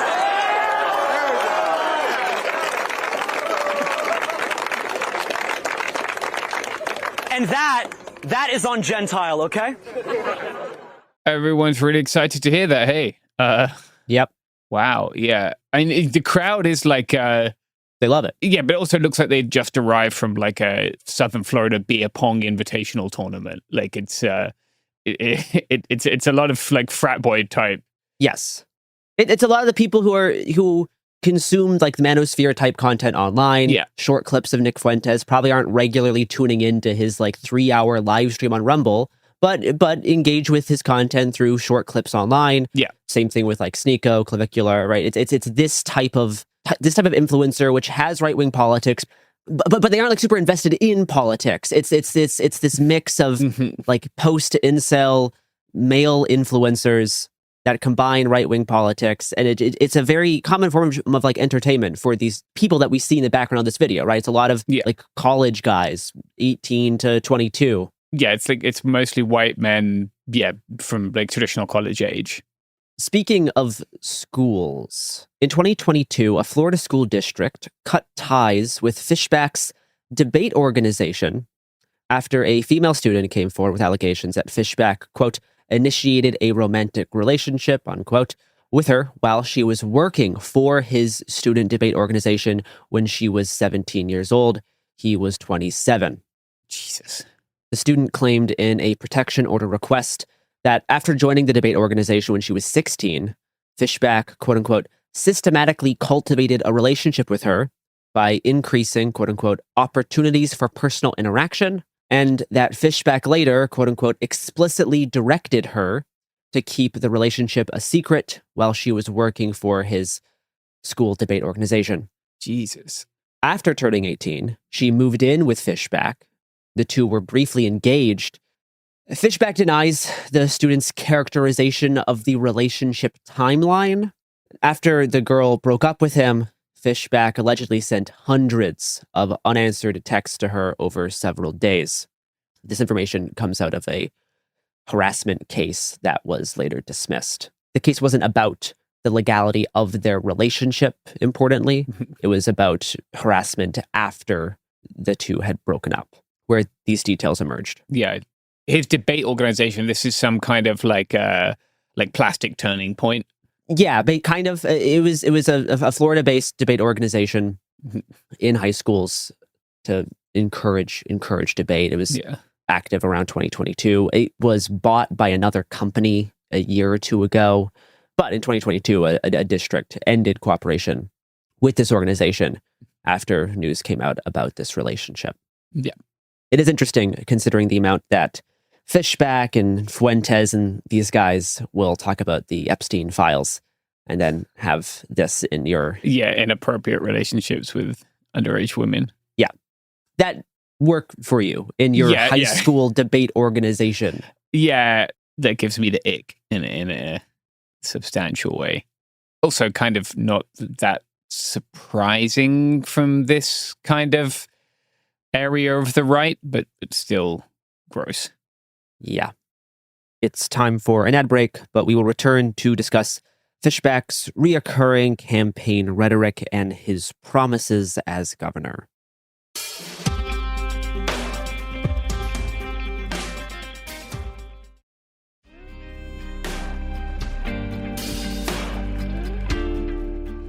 All right, we're back. Now, a big part of Fishback's campaign is targeting H-1B visas. He promised on day one as governor to fire as many H-1B workers as he can and to, quote unquote, incentivize companies to hire Americans again. Here's a radio appearance where he discusses this. On the first day in office, I would fire every single H-1B who works at a state agency. Number two, if you have a state contract with Tallahassee, I don't care if it's serving meals or serving up IT tech support, you have 24 hours to pick. As President Reagan said, Drew, now is the time for choosing. You got to pick. Do you want your $50 million a year state contract from Tallahassee? Or do you want your 50 or 100 H-1Bs? You pick. You can't have both. There's no negotiating, and you have 24 hours. That's how we create a culture that stands up for the dignity of American workers. That's an interesting approach. Like, you can get H-1B jobs, like not for the federal government, but for state governments. I cannot imagine that, especially in Florida, there are very many. Well, he's not just concerned about H-1Bs. Fishback has also railed against student visas as a threat to the American way of life, and has falsely said that Trump plans to send 200,000 students from China to Florida's public universities, which serve only about 430,000 students. So they'd be like 45%. It's not real. It's just not. That's just not true. Yeah. This was proposed as an idea, not Florida specifically, but this was proposed in spring of 2025 as a negotiating tactic with China over tariffs. This isn't a real thing. Yeah. Since then, Fishback has promised to raise tuition on all foreign students to $1 million via executive order. The governor cannot legally raise state school tuition via executive order. These are just words that he's saying. Also, like a lot of these state schools having a certain number of students who are paying a higher fee, be that the non-US or out of state, like it's integral to their budgeting, right? Like, yeah, they're not making it on in-state tuition. Fishback has talked about all this in an interview on Tucker Carlson's internet show last month, where he said that a child, quote, from Shenzhen, who doesn't know what Florida orange juice tastes like, can't possibly, in an economic sense, but not to sound gay, but in a spiritual sense, does not represent our state and our heritage, unquote. Tucker replied, "That's the opposite of gay, actually," unquote. That's a hell of a exchange of words. Again, like I'm like a little lost here.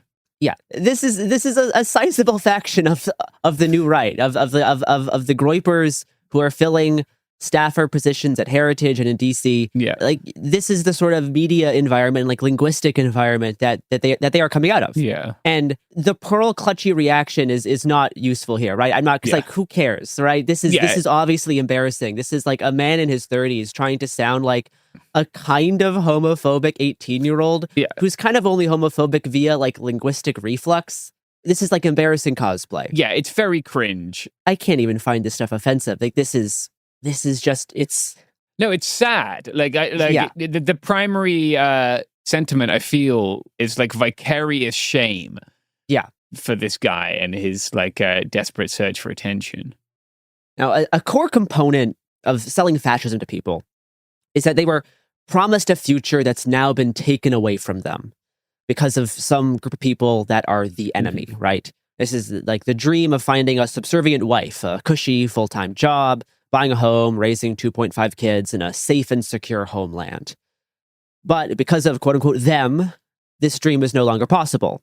And through the years, we've seen different versions of this, targeting Jews, feminists, Palestinians, Muslims, Mexicans, Central and South American immigrants. Now, during Fishback's Carlson interview, he elucidated on like an updated version of the 21st century version of the American dream that was stolen from Gen Z. Gen Z was such an important part of the president's victory last year. Yes. And they feel betrayed by a lot of these Trump advisors and what they've chosen to prioritize and not. I can see why. And when I've met them, and I've met them where they are at their universities, whether it's UF a couple weeks ago, I'll be at FSU in just a couple weeks from now, their number one frustration is that, look, they don't want to be lectured anymore. They got a degree. They got good grades. They got good test scores. They didn't study gender studies or Black intersectionality. They did the STEM thing that Republicans told them to do. Yeah, learn to code. Learn to code. And now they say, you know what? Amazon, Google, FedEx, no, those jobs aren't available for you, you pesky Americans. You want paid time off. You want to go to church on Sunday. We're going to give those jobs to an entire new class of foreign serfs known as the Indians and the Chinese. And we're not going to even interview you for those positions.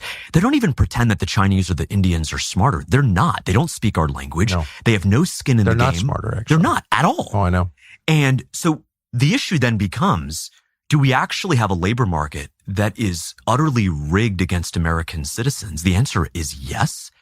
I think this is a really interesting exchange on a sort of slide that's happening on the right, beyond talking about like illegal immigrants. What's really interesting to me is that like the first real immigration restrictions that were passed in the United States was the Chinese Exclusion Act, right? Yeah. And we have circled all the way back to essentially a very similar argument. Yeah, the slide from talking about illegal immigrants in like the far right space to really honing in on student visas, foreign workers, yeah, I think is an interesting pivot. Mm-hmm. And this new version of the American dream of like, STEM jobs, learn to code, that's now been taken away. That's no longer accessible because so many young Americans aren't getting hired because they're adamant about going to church on Sunday. Something that's not true. That's not real. Yeah, that's not a real thing. First of all, young Americans are not in large numbers going to church on Sunday, nor is there hiring discrimination because they don't want to work on Sundays, right? These things aren't real, but it taps into a certain feeling that someone in college might have right now, especially in the wake of like AI, vibe coding of they were told that there's this like life track where you can work in tech, and now there really isn't many tech jobs open to people. And they're trying to turn this situation into this fight against legal immigration. Yeah, into fascism. It's funny to see Carlson repeating the learn to code thing as if that was like a serious piece of career advice given to people. Like that has been a meme for, I don't know, close to a decade. Yeah. Like everybody knew that was bullshit. It's literally like the phrase is a joke. Fishback later says, after this little rant, that, quote, "Our North Star should not be a free market, but a free people." He's okay if the market's not free. He's okay if we're going to be restricting which types of workers are allowed, as long as we have a free American people. Yeah. So his strategy for winning this race appears to be through appealing to homeowners and prospective homeowners through tax cuts and down payment assistance, but then also really trying to engage Gen Z voters, looking at the success of previous politicians, including Trump, and how much of his victory was related to the Gen Z vote. He's really, really honing in on trying to activate young voters in Florida. He's planning to visit every single state college and state university and talk about these issues. As a social media stunt, he's going on a statewide Waffle House tour, visiting all the locations in the state. Great. And through this, he continues to talk about these beliefs on legal immigration. In an interview with a local magazine, Fishback discussed his belief in the quote-unquote great replacement, stating, quote, "You can't make America great again with Chinese. You can't make America great again with Indians. You can't make America great again with Haitians.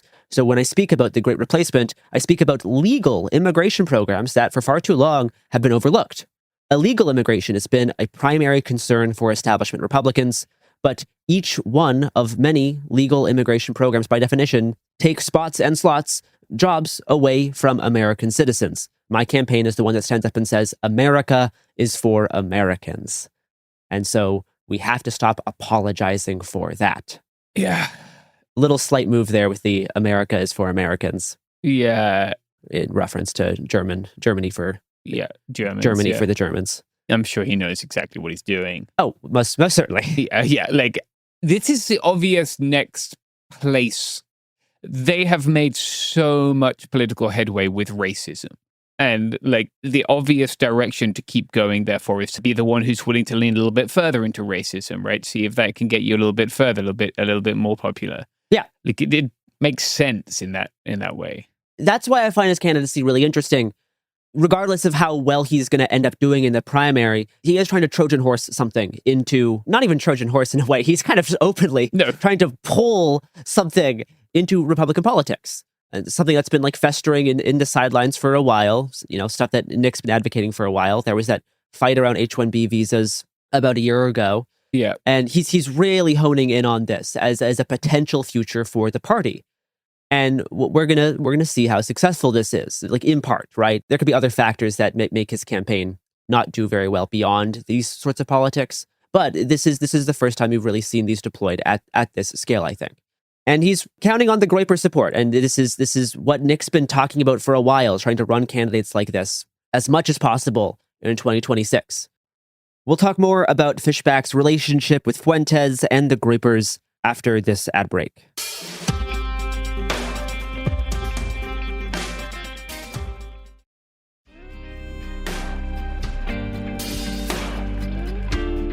All right, we're back. In my episode last year about the right-wing fallout of Nick Fuentes and Tucker Carlson's brief friendship, I discussed how Fuentes was making threats and promises to deploy his Groyper fan base to influence elections, both in 2026 and then in the Republican presidential primary in 2028. And after that news cycle had peaked, Fuentes continued to really hammer down his promise and threat to various candidates that if they do not adopt sufficient America First messaging, he will deploy his fan base across many different primary states to influence the election through support and harassment. And I believe that Fishback is attempting to hold Nick to this promise. On a podcast appearance last year, Fishback said that Nick Fuentes, quote unquote, broke the internet by speaking truth to the deranged maniac Piers Morgan in an interview. I do love how Piers Morgan is now like an avatar of woke for the American right. The biggest interview of the year. Nick Fuentes and Piers Morgan, where Nick made very, very clear, we are done with the pearl clutching. We are done with the white guilt. We are done with this pseudo religion that attacks us for just wanting to exist in our own country, to buy a home, to get a job, and to benefit from all the things that we were promised. There he is again, talking about all the things that we were promised. Yeah.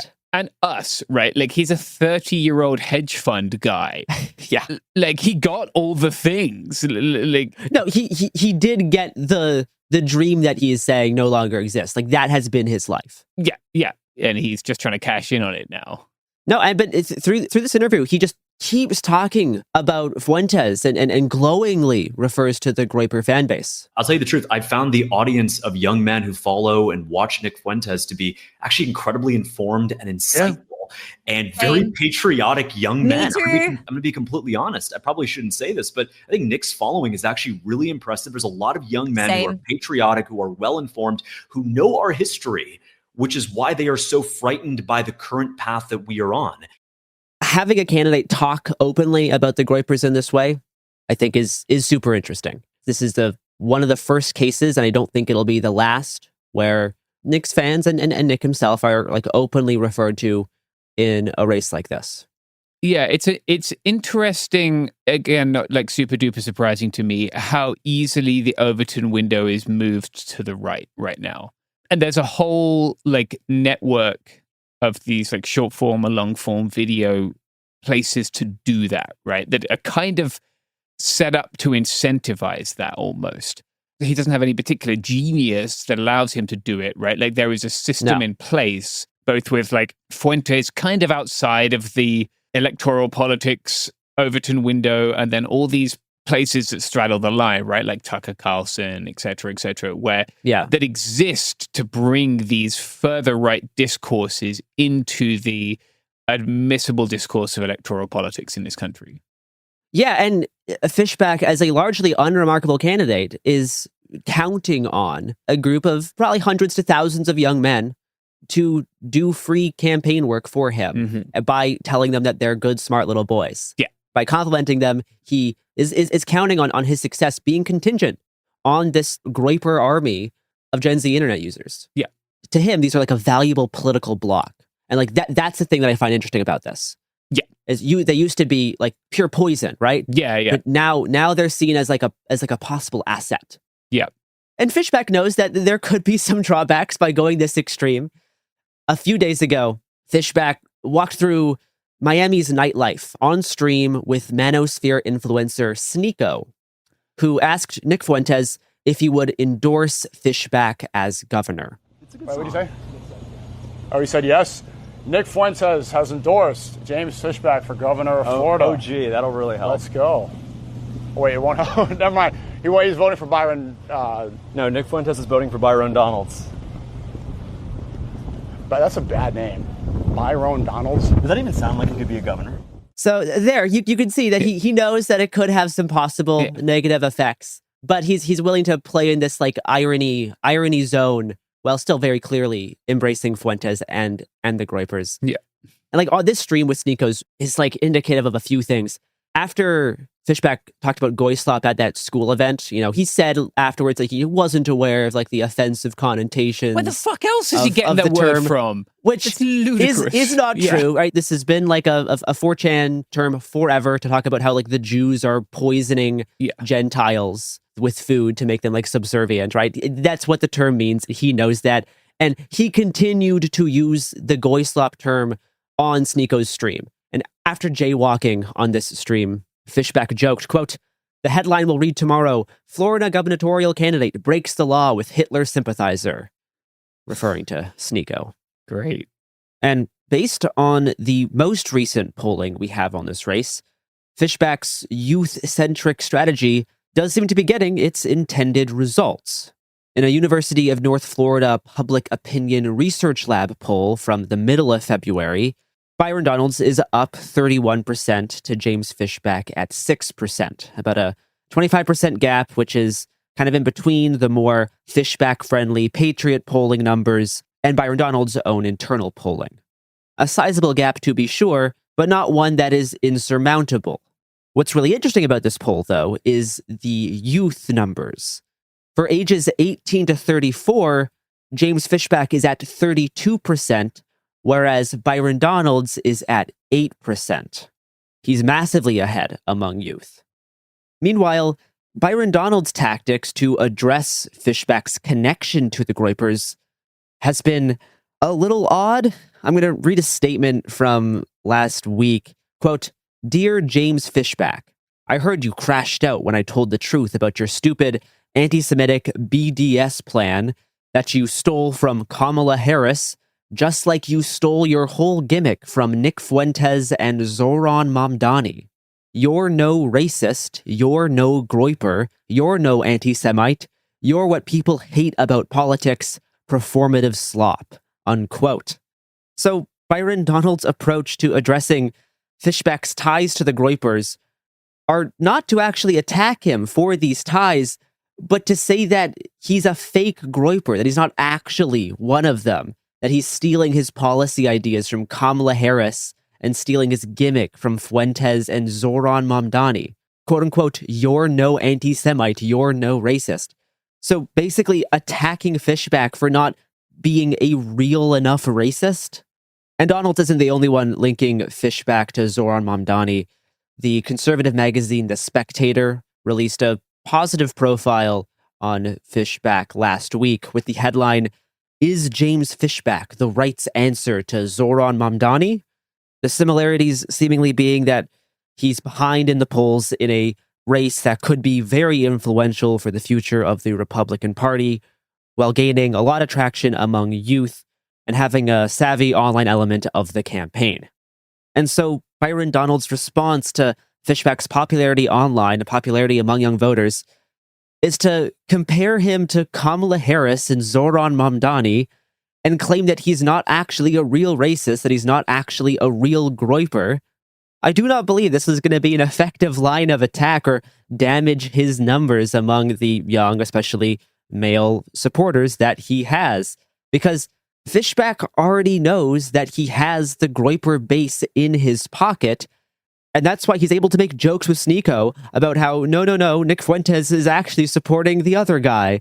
He is secure enough in his Groyper support to jokingly distance himself from Fuentes as a strategic move, because he knows the Groypers are already going to be doing free labor for him to boost his chance of winning. He already has them. Cool. Yeah, that makes sense. Like he's relying on like social media exposure from them, and then he can even say other stuff to conventional media, and it probably won't matter that much. Yeah. And I mean, he's still getting profiled by major outlets like every week, and it's going to be a long race. He wants to eventually debate Donalds, like in a televised debate. Unclear if that's going to happen. Yeah, but as of now, that's kind of the current state of his candidacy, his strategy to overcome the gap in polls. And I will be keeping an eye on this race, specifically because it does relate to what I was talking about last year in terms of this like wave of Groyper-friendly candidates expected to try to get into the Republican Party in the next 2 to 4 years. Yeah, well, the election is November of this year. November is the general, August is the primary. Okay, yeah. So I guess the kind of Republican primary in Georgia is the big deal. I mean, in Florida, sorry. Yeah. The primary race in Florida is going to be the one that I'm keeping the most track of. Yeah. And, don't be surprised if you start seeing Fishback pop up in more stuff in the next few weeks. Yeah, great. Well, that does it for us today at It Could Happen Here. Yeah. Now it's time to end the podcast to lower the collective cortisol.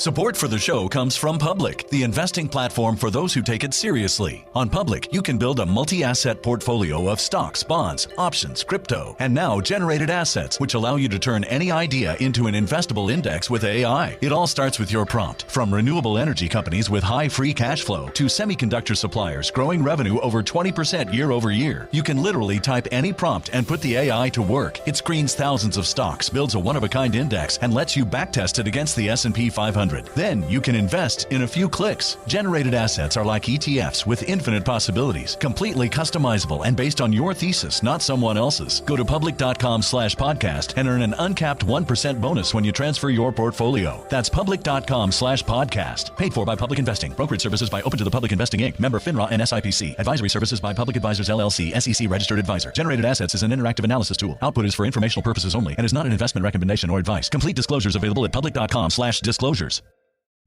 Hi, I'm Cindy Crawford, and I'm the founder of Meaningful Beauty. Well, I don't know about you, but I never liked being told, oh, wow, you look so good for your age. Why even bother saying that? Why don't you just say you look great at any age, every age? That's what Meaningful Beauty is all about. We create products that make you feel confident in your skin at the age you are now. Meaningful Beauty. Beautiful skin at every age. Learn more at meaningfulbeauty.com. Discover a spectacular island destination with crystal blue seas, endless sunshine, and the cool Bahamian breeze. Baha Mar, located in Nassau, Bahamas, offers your choice of 3 luxury hotels, over 45 fine dining and nightlife venues, John Baptiste's all-new jazz club, the Caribbean's most luxurious casino, and one-of-a-kind experiences for the entire family, like our 15-acre tropical water park, wildlife sanctuary, world-class golf course, and so much more. Visit bahamar.com today. This is Jacob Goldstein from What's Your Problem? When you buy business software from lots of vendors, the costs add up and it gets complicated and confusing. Odoo solves this. It's a single company that sells a suite of enterprise apps that handles everything from accounting to inventory to sales. Odoo is all connected on a single platform in a simple and affordable way. You can save money without missing out on the features you need.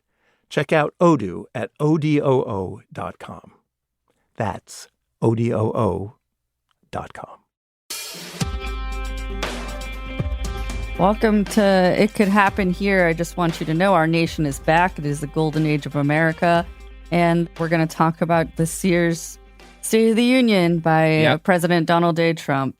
And I've been saying our nation's back since way before it left, honestly. So I'm glad to see that we've caught up. But back to when, sir? You know. It's a transformation like no one has ever seen before, a turnaround for the ages. We're gonna do it better and better. Better and bigger and brighter and whatever B word he can decide to include. We just keep winning. So you're getting some idea from this about the tenor of the president's State of the Union speech that we all just listened to. Yeah. Mm-hmm. It is like 8:30 p.m. at the end of a long workday that was already long before we listened to the president. 11:30 p.m. for Gare. Yeah, 11:30 p.m. for Gare, but I don't actually believe in time zones. I think that's a conspiracy, but we'll talk about that later.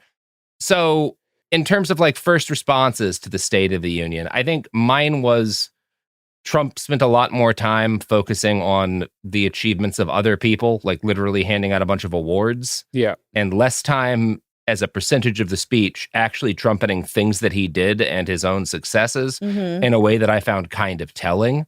And I think this merges with the fact that he did not mention ICE by name during the speech. Nope. So I kind of saw this as a recognition by him and his people that like there's some face that needs to be saved.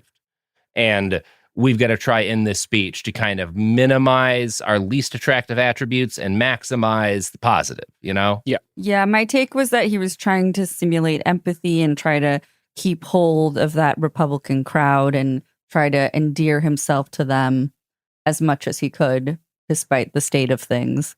Yeah. Yeah, and trying to associate himself with a lot of acts of heroism or military valor, or like, which is classic strongman stuff, right? Like the we're achieving a time of national greatness. Here are some examples of masculine virtue. Blah blah blah. We saw the U.S. men's ice hockey team. I really hated that. 12 minutes in. 12 minutes in. Because we just keep winning. Our country's winning too much. We're winning so much that we don't know what to do. Yeah. And here are a bunch of those winners. And I did find that kind of surprising too, like how quickly they got brought in and how much of a lot of the length of this was just him announcing people who had won something or were about to win something and everybody clapping. Yeah. It's the most medals that we've seen in a State of the Union address. And I wonder, because I know one way in which these get quote unquote rated by news agencies is like how much percentage of the time was it standing ovations? How much percentage of the time, how many times they have to stop for applause? Maybe he's trying to game that system? Amazing. That's pretty funny. It was really easy to take notes because of how much applause there was in between single lines he said. Yeah, and not just applause, right? There were large periods of time when people were chanting USA, USA, or Charlie Kirk's first name. Weird. Yeah. Yeah. Yeah, I mean, it started off with some more like statistics of dubious origin, but the economy and various other things. He claimed that fentanyl was down 56%, that was the strongest border security ever. There's been no illegal aliens admitted to the United States in the past 9 months. Zero. Well, that's a tautology, right? Like when you are admitted, that means you have been processed and released into the United States. So by definition, Yes. Have there ever been illegal aliens admitted to the United States? Yeah, that is not what admission is, right? It's like saying there were... It's like being like, no bank robbers have legally robbed a bank since I became president. It's like, well, no, I guess you're right. Yeah, no fish have walked under my orders. Like, and Robert, you mentioned you wanted to say something a little bit about the fentanyl thing he brought up. Yeah, I mean, I love fentanyl, obviously. Big fan of the stuff. You know, I don't like to use it, just like to read about it, study it, use it. No, that's a joke. That's a bit. Don't do fentanyl, folks. Please. And actually, people aren't doing as much fentanyl, which has nothing to do with the Trump administration. So when he was like, there's 56% less fentanyl getting into the country, I knew that was wrong because, first off, I remembered reading that during the Biden administration, there had started to be like a significant constriction of the international fentanyl supply market. Mm-hmm. So I looked it up, and I was in fact accurate in my recollection. I found a pretty good article hosted by the University of Maryland's Medical School by Carl Hill, which notes that in 2023, the journal Science published an article by a Maryland criminologist that argued that the drop in overdose deaths that had started to be noticed in 2023 was driven by a collapse of the international fentanyl market supply chain. And you may note 2023 is when Donald Trump was not the president. Yep. For this article, we were trying to understand why fentanyl overdose deaths, after rising rapidly for a decade, in mid-2023 suddenly turned downward. Peter Groyper, professor of public policy and criminology from the University of Maryland, told the Baltimore Sun, "We are reasonably sure that something has happened to the precursor chemical supply from China that was a significant cause of the downturn in fentanyl." So again, what he's saying is the supply constriction happened in 2023, and it doesn't seem to have happened because of stateside U.S. policy. In other words, the contraction of the supply had nothing to do with us stopping fentanyl at the border and everything to do with an issue somewhere in China. Now, there's been a couple of theories as to this, including some international laws that have altered like the way these some of the chemical companies in China have to work. But the gist of it is that this started in the Biden administration and has nothing to do with border policy. It's purely a result of the actual physical supply of fentanyl, and that constriction began in China. Anyway, that's what I had to say.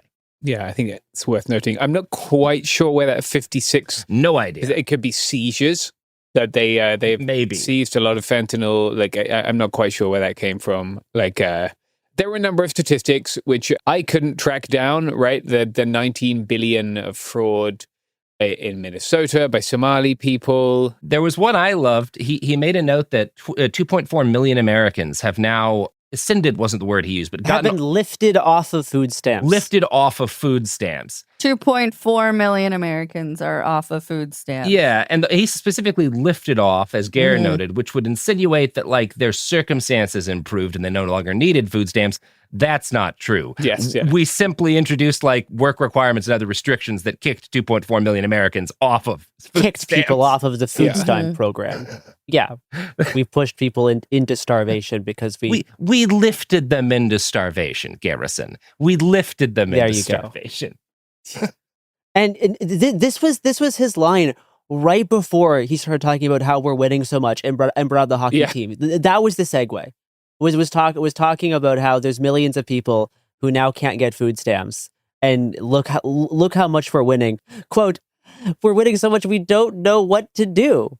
Yeah, that's my big problem. I've also encountered that. What to do with all the victories? But no, there's a few others. I mean, he's talked about like the lowest inflation in 5 years, which is continuing trends that have been going on for the past 3 years, right? Inflation, gas prices, mortgage rates. He had this interesting line a short time ago. We were a dead country. Now we are the hottest. Hottest. The hottest. And then he said hottest again. And then he had a really beautiful line of prose. Our new friend and partner, Venezuela, has given us barrels of oil. Our new friend and partner.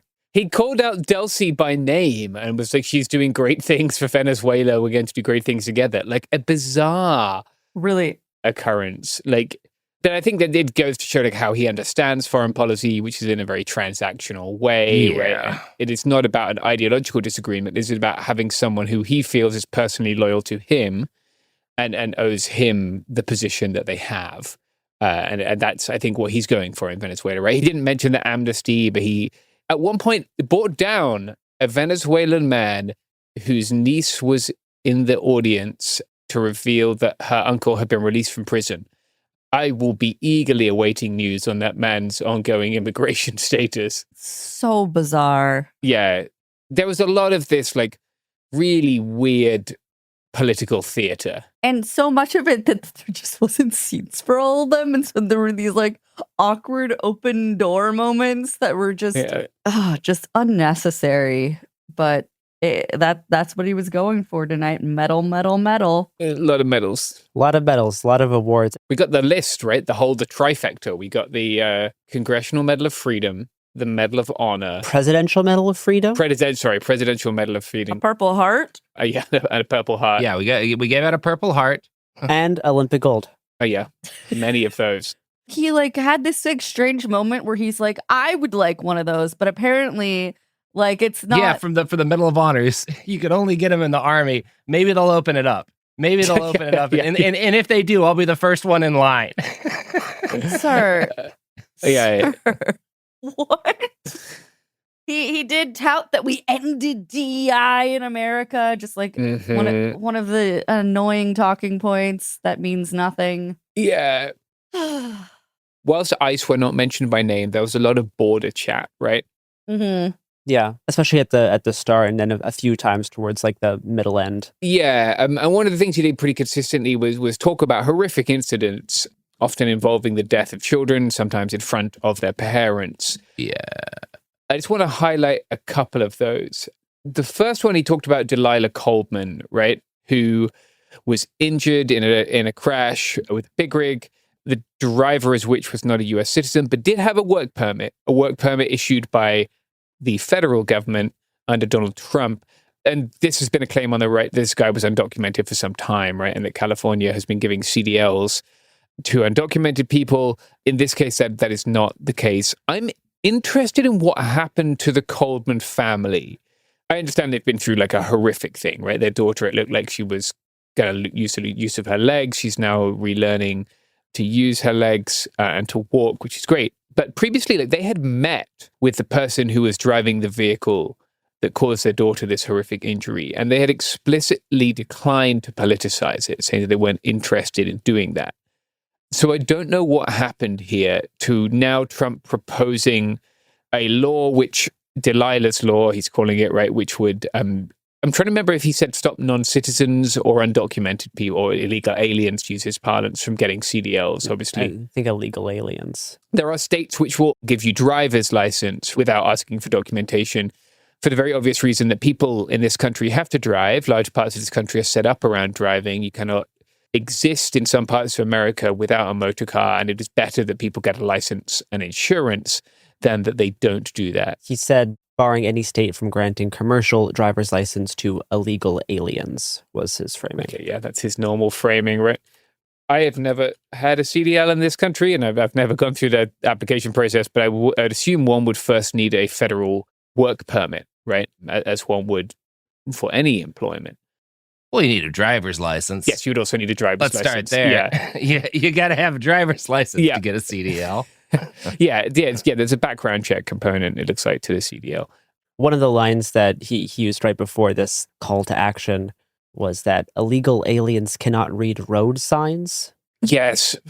Yeah, that's how we introduced the section of like, yeah, they're all through this country driving around. They don't know what like a warning sign is or a stop sign. Obviously, lots of people come to this country and are perfectly capable of speaking English. There are also people who are born in this country who don't speak English. Well, we don't have an official language. Just to say, a lot of people can't drive very well in this country. Yeah. As an LA driver, a lot of you people don't know how to merge. And it has nothing to do with what language you speak or your citizen status. Okay? Like, this is a pointless remark to make, is my point. It's just, it's a policy that they can make. Right. Yeah. Didn't he sign an executive order officially making English the official language at some point early on? Yes. No, I'm just, I'm trying to remember if that was the case or not. Yes. Okay. The other claim that I thought was interesting was the killer of this young woman in Charlotte, right, who was killed. The train stabbing incident from last year.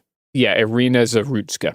And Trump claimed that the man who killed her had come in through an open border. I am not able to find any evidence that this person is an immigrant to the United States. Yeah. I have not found that reported anywhere. Yeah. His father appears to have at least resided, if not been born in the United States. His name is DeCarlos Brown Jr. And so assuming that the DeCarlos Brown, who is resident in the same place, is his father, therefore, I would assume that he was born in the United States and had citizenship through birthright citizenship. I have no idea about it. His father could well be a citizen too. I'm just trying to research things in a hurry. I have not seen it reported anywhere. Zero reporting about this man being an immigrant, including from right-wing outlets who used this horrific incident to stoke like racist crime panic narratives last year. Mm-hmm. Yeah, and that may not have been the goal. It may have just been more traditional like race panic. Yeah.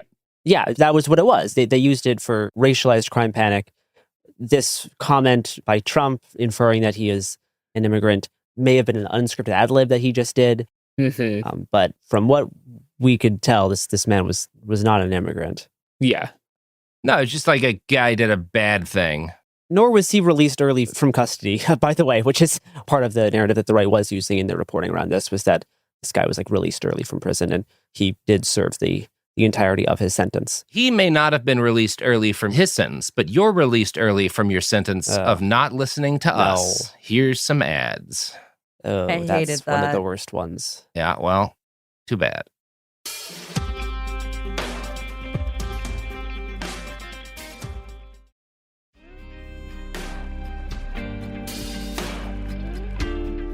And we're back. Hooray.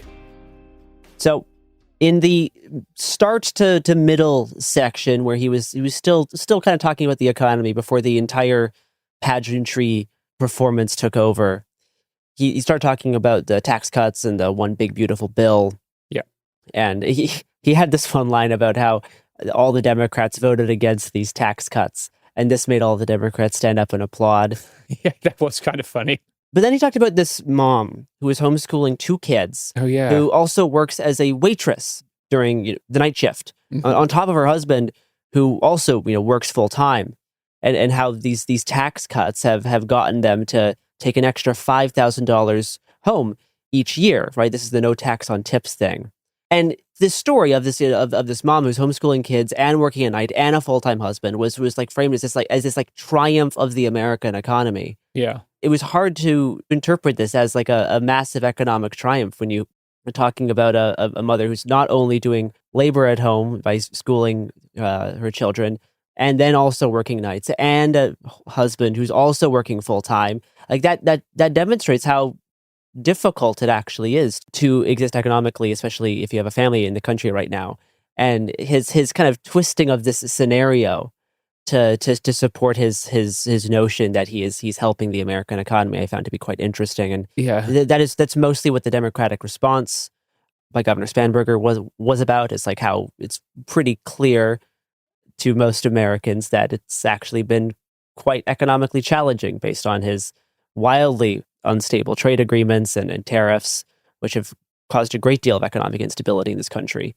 Yeah, there was a feeling during the Biden administration, especially with like Psaki, right? Like the Biden administration was somewhat gaslighting people as they struggled economically. Sure. But Trump has not diverged from that policy, right? No. And obviously now the Dems are calling it out.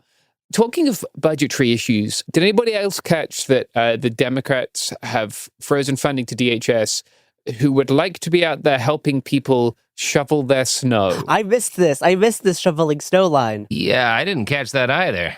Really? I caught it. Okay, I thought I hallucinated that for a minute. You did not hallucinate it. Maybe that flooded the banks of like Gare and I's nonsense filters, and we just shut down for a second. I don't know. Yeah, that one. Like, I actually went back on the live stream, and that was one of the few moments where I wondered what the heck he was talking about. Yeah, I'm sure he's going to be deploying FEMA. Yeah, right. FEMA to New England to help shovel the snow. Yeah, great. I'm sure that will be received well.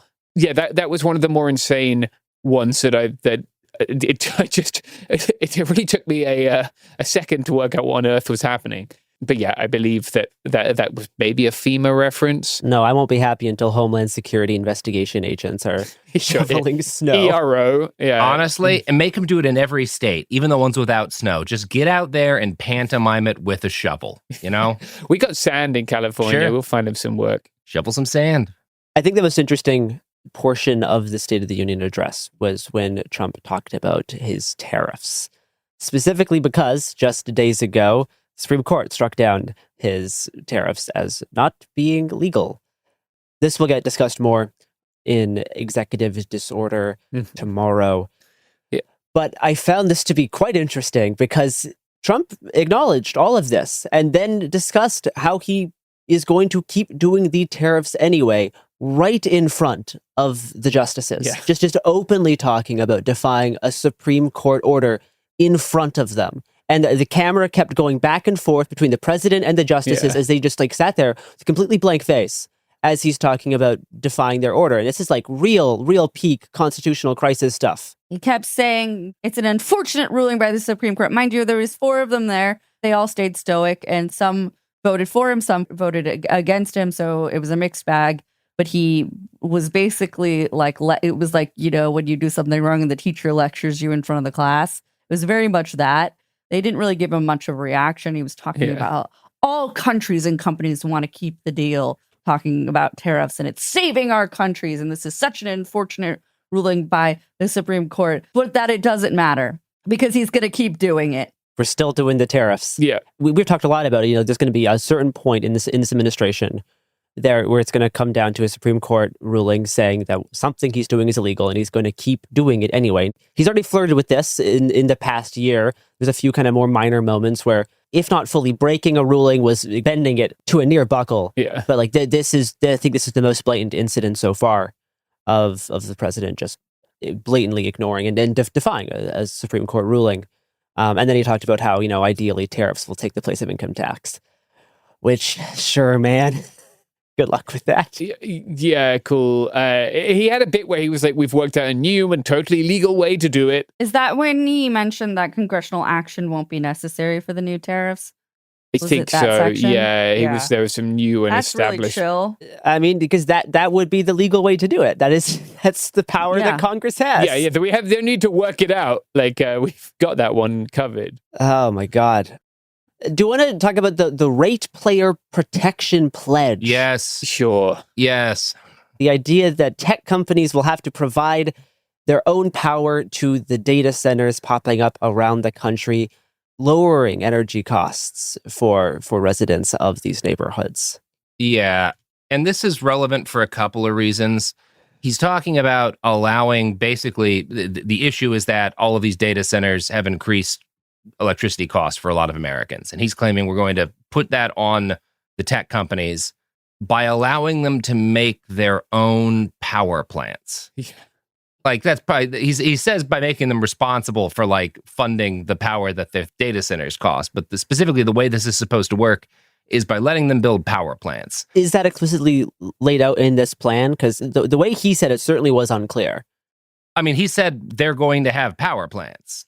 The direct statement was like tech companies will be operating power plants that they're using to fuel these facilities. And that's like in line with lobbying Silicon Valley has been doing for years to make it easier for them to create small nuclear reactors.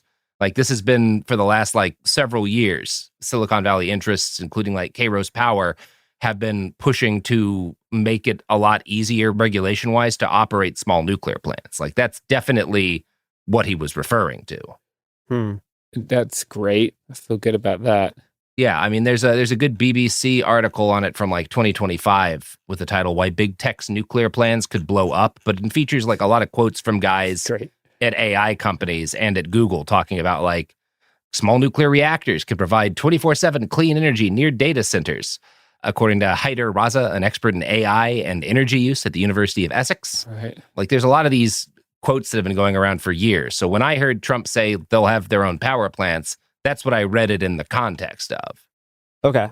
And he says big tech companies. He didn't list out like who. Yeah, he doesn't. Who that would be because it's just like not a thought out plan. It's just something for a headline. Yeah, this is like the kind of conclusion of years of lobbying for small nuclear plants on behalf of like big tech companies. And I'm not against the idea of more nuclear power. I am against the idea of letting OpenAI be the ones who have operate a power plant of any kind. Yeah, and having it in the State of the Union is something of a signal by him to them, right? Like that they are like his constituency. Yeah, I think it's also, as Gare noted, it's like a nod to the affordability thing. Like he's had to deal with that a lot because people can't not notice that things are getting more expensive. So he's promising your power bill will go down because I've done this thing. Yeah. Talking of getting more expensive, he spent a while talking about fuel prices, like how he'd gone around and he'd seen like $1.85 a gallon gas and blah, blah, blah. Like I thought it was interesting that clearly they understand, right? Again, it shows that affordability is something that they know they're weak on, and he's trying to, I guess, reinforce the areas where he feels stronger within that and not talk about the ones he doesn't. He talked about home prices, talked a lot about his Trump savings accounts. Yeah, the Trump accounts for kids. There is an infomercial vibe, the State of the Union. He plugged a couple different Trump RX and Trump accounts. Yeah. And he talked a lot about, like, I think, Robert, you got the transcript in front of you. If I'm not mistaken, he said that with a small investment, they could be worth $1,000. $100,000. $100,000 by the time the person is 18. Yeah, the website describes it as we're building a long-term financial security for millions of children by creating tax-advantaged investment accounts for U.S. citizens under the age of 18. It asks you to fill out a form, and then it says, get $1,000 for every American child born between January 1st, 2025 and December 31st, 2028. The account is fully in your child's name, and you are the sole custodian until they turn 18. No contributions necessary, but you can deposit up to $5,000 per year for maximum growth. That's what the website says. Yeah, if this is, I guess to start off, if this was like real. If it was real, then I don't have a problem with the idea. Yeah. Like it's okay, sure. But that's my immediate question, especially since it seems like the big thing that he was harping on is that like this was funded in large part by like a $6-something billion donation by the Dells, by like Michael Dell and his wife. Yeah. And so first off, I've used Dell computers, so I was immediately like, oh, this doesn't seem like it could be good.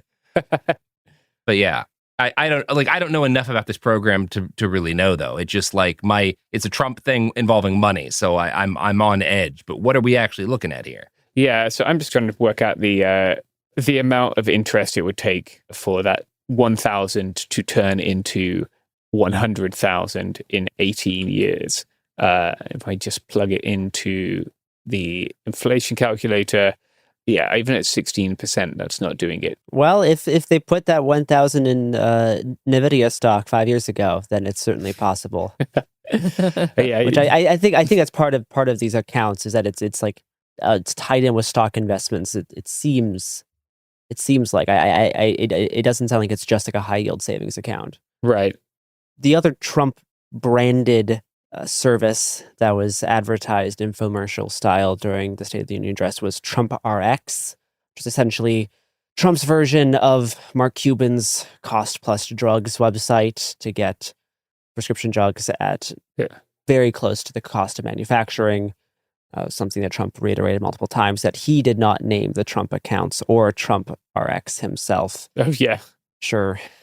Is this what the part when he tried to use a woman's IVF story for propaganda? Yes. Yeah, I really disliked that. Yeah.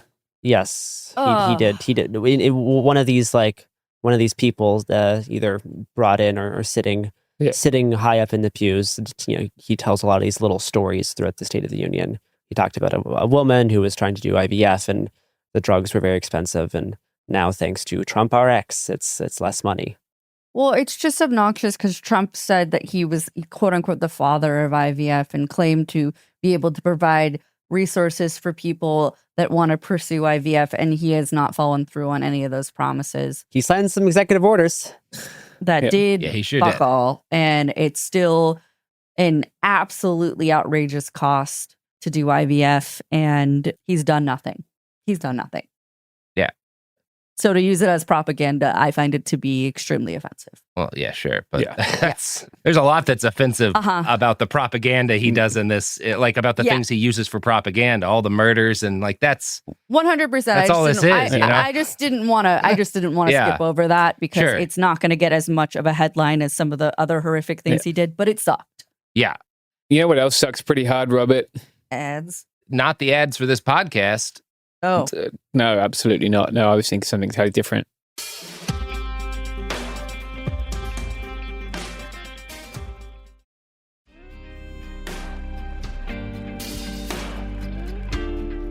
All right, we are back.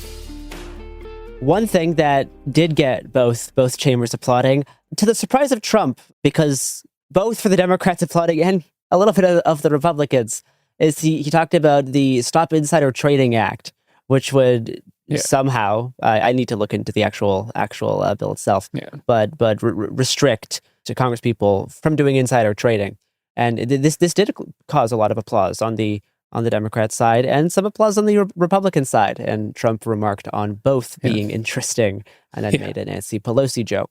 She was there. They showed her later on. She was there. In terms of disruptions from the Democratic side, Al Green did a little protest thing at the beginning. And then during the section where Trump was talking about the Democrat DHS shutdown, he told the room to stand up if you believe that protecting American citizens is more important than protecting illegal immigrants, or something to that effect. Yeah. The role of the government is to protect American citizens, right? Yes. Not illegal immigrants. And this caused a shouting back and forth between Ilhan Omar and Trump, which lasted for quite a while. Yeah, I wasn't able to hear very much on the news feed. Yeah, and I've not seen much reporting on it yet because we were recording this literally minutes after. Yeah, she shouted that he's killing Americans. Okay, that makes sense. Okay, yeah, which accurate. Yep. Which he is. I mean, that is a solid retort when you're talking about the DHS shutdown and standing up for American citizens. Yes. As American citizens are being gunned down by the DHS. That is a fine retort. It's a retort that was mirrored in the Democratic response, which we might talk about in executive disorder tomorrow. Yeah. He mentioned trans people kind of one time in the speech, close to the middle. He talked about how a school socially transitioned someone without telling parents. This kid ran away from home, and then a left-wing judge refused to return the child home. Yeah. And this person who was at the time a trans guy was sent to an all-boys state home, but is now a proud young woman with a scholarship to Liberty University. Yeah. Yeah. And this woman who was part of this little performance did this Zoomer finger gesture bit. Yeah. The Hailey Bieber hand gesture. Yeah. I'm hip with the kids. Yeah, I'm not. I don't know what you're talking about. It was annoying. We need more normal detransitioners, but if you are, you just are never going to show up to anything like this. No. Yeah, right. Yeah. Who wants to have the president of the United States talk about your transition? You know what? When Joe Biden gets elected again, I'll show up. I'll show up at the State of the Union. When Joe Biden gets elected again, I think it could happen. You know, stranger things have. Yeah. But Trump's line after this was talking about how there's all these transitions happening without telling parents, and then quote, "We must ban it, and we must ban it immediately." Whatever. And the trans stuff was all in relation to minors transitioning without parental approval. That was Trump's framing for the entirety of the transition stuff. It wasn't expanded beyond that.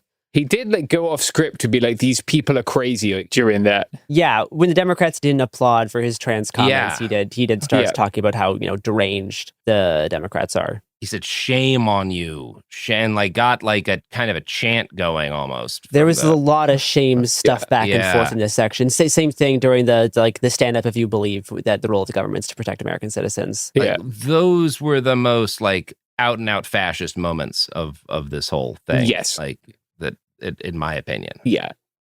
We got a Kirk moment after this trans thing, talked about this renewal in Christianity among young people, thanks to one Charlie Kirk, who was martyred for his beliefs. Yeah. They, trotted out Erica to do her shtick that she's been perfecting for the past 6 months. Surprisingly, no fire or sparkers or anything. It was hard to recognize her without the fireworks. Then after this section, after the Charlie Kirk Christianity section, after the Saint Kirk section ended, it really became a military pageant for the rest. It got very Metal Gear Solid. Correct. For the final 45 minutes where he brought up a whole bunch of people and gave them medals, as we've discussed, and then recounted the Maduro extraction. Yeah.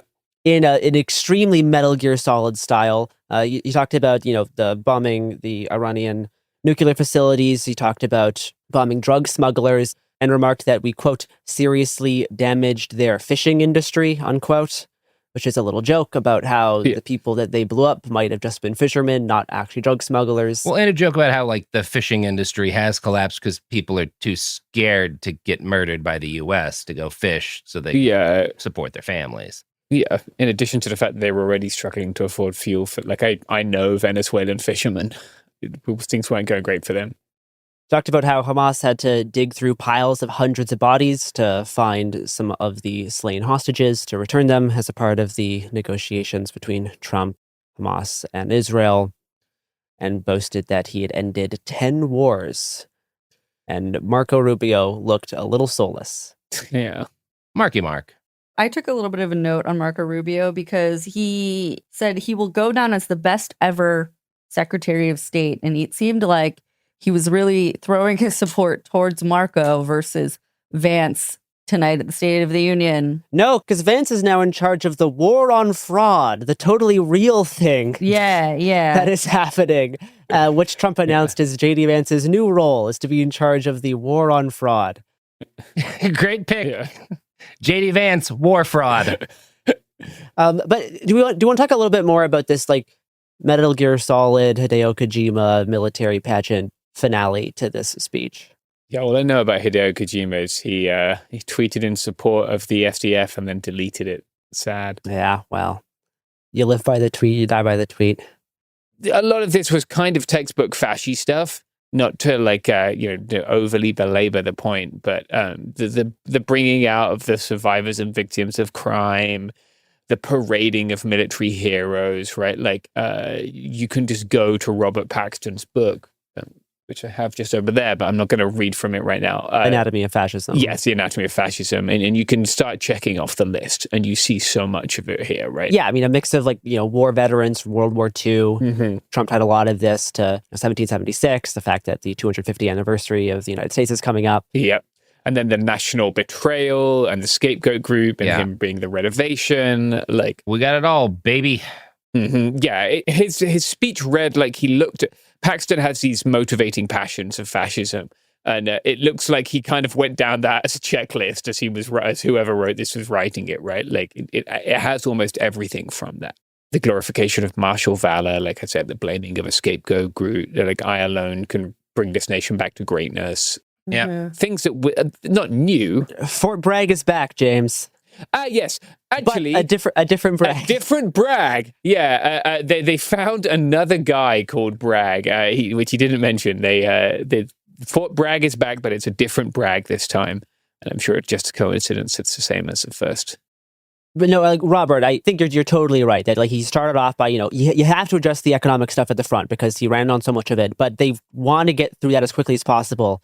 Then in order to try to coax this, like, patriotic spirit, it devolves into this ceremony of, like, military greatness, of, like, returning to military greatness, something that, like, was lost that now we have redone. This was the most successful military operation in decades. I had foreign leaders calling me to congratulate me on it. Yeah. We took down the Chinese and Russian defense systems. This guy's leg was ripped apart by bullets, but he still landed the chopper. Like, so much of it becomes about, the heroic moments done by other people to kind of pad around the actual fractured state of Trump's America. And waving the bloody shirt is a phrase you hear. Like, it is a phrase you hear associated with fascist movements. It's literally referring to, like, a thing that happened during the rise of the Nazis, right? As a result of, like, the murders of some of their street fighters. Yeah. But that's, I mean, like, he's doing very much a version of that here, like, including the fact that while he was talking about this attack on Venezuela and the guy who got injured piloting the chopper, he spent, like, a lot of time talking about blood, like, sloshing around in the bottom of the flight deck, the aisle or whatever. Aisle. Like, the aisle of the Chinook. The blood was streaming down. So all the special forces in the back knew that the pilot was injured and that they were all at risk. Very bloody, very, very bloody speech in general. Yeah, a lot of blood mentions. I mean, there's similarly, like, the Lake and Riley sections of his State of the Union address last year were very similar. And he was trying to, play the hits in terms of how much that stuff played well among his base last year. He was trying to recreate that in a few moments. When one of the instances you have is, someone who was socially transitioned who now isn't. Yeah. and someone who was injured in a car accident, not a murder. Those are two of your instances. It's starting to get weakened a little bit. He tried to use the Kirk assassination as one of these instances, and then one instance of a stabbing that was a murder. Those were the bloody shirts that he was waving, as well as the National Guard. And Jared Kushner. Oh yeah, Kushner was out there. Mention him by name, I think more than once. It's always a jump scare for me. Yeah, I think he may have mentioned Kushner more than Vance. Yes, definitely. Yeah. He barely mentioned JD Vance, which is very interesting. Yeah. Does anybody else have any thoughts? No. It's over. I'm glad. Yeah, let's be done with this. Let's be done with this. It was too long to begin with. I wish we were finished with this State of the Union as soon as Al Green was. There's a reference to him getting kicked out for the second year in a row. Oh yeah, he's made a habit. I of wonder if that. he plans dinner for halfway through. We're like, don't worry, I'm not going to be there long. Like I'm gonna get kicked out immediately. Don't worry, Why guys. not? And if we decide there's more to talk about, we'll mention it on ED. But for now, that's all we got. The Save America Act he did mention, which we need to cover in depth very soon, and we will. Yes, we will. But for now, bye.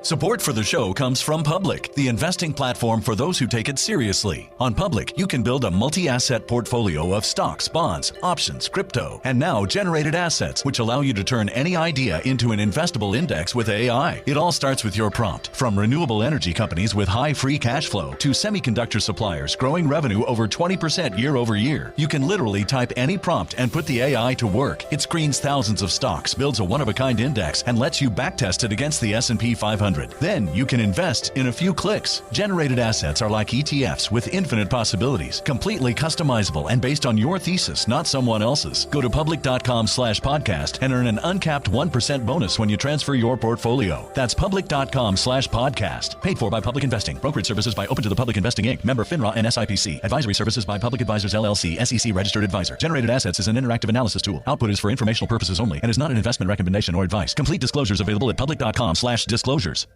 Now I'd like to introduce you to Meaningful Beauty, the famed skincare brand created by iconic supermodel Cindy Crawford. It's her secret to absolutely gorgeous skin. Meaningful Beauty makes powerful and effective skincare simple, and it's loved by millions of women. It's formulated for all ages and all skin tones and types, and it's designed to work as a complete skincare system, leaving your skin feeling soft, smooth, and nourished. I recommend starting with Cindy's full regimen, which contains all 5 of her best-selling products, including the amazing youth-activating Melon Serum. This next-generation serum has the power of melon leaf stem cell technology. It's melon leaf stem cells encapsulated for freshness and released onto the skin to support a visible reduction in the appearance of wrinkles. With thousands of glowing 5-star reviews, why not give it a try? Subscribe today and you can get the amazing Meaningful Beauty system for just $49.95. That includes our introductory 5-piece system, free gifts, free shipping, and a 60-day money-back guarantee. All of that available at meaningfulbeauty.com. Discover a spectacular island destination with crystal blue seas, endless sunshine, and the cool Bahamian breeze. Baha Mar, located in Nassau, Bahamas, offers your choice of 3 luxury hotels: the richly refined Rosewood, the playfully hip SLS, and the stylishly modern Grand Hyatt. With over 45 restaurants, bars, and lounges, Baha Mar serves up delicious dining from world-renowned chefs like Daniel Boulud and Marcus Samuelson. Nightlife venues like the new John Batiste Jazz Club, and the Caribbean's most luxurious casino. At Baha Mar, you'll find every pleasure under the sun and one-of-a-kind experiences for the entire family, like Baha Bay, our 15-acre lush tropical water park, interactive wildlife experiences, including our daily flamingo parade, world-class golf, tennis, spa, and so much more. Visit bahamar.com today and discover a vacation destination where memories are made for a lifetime. Baha Mar, life spectacular. This is Jacob Goldstein from What's Your Problem? When you buy business software from lots of vendors, the costs add up and it gets complicated and confusing. Odoo solves this. It's a single company that sells a suite of enterprise apps that handles everything from accounting to inventory to sales. Odoo is all connected on a single platform in a simple and affordable way. You can save money without missing out on the features you need. Check out Odoo at odoo.com. That's odoo.com. MinifulBeauty.com.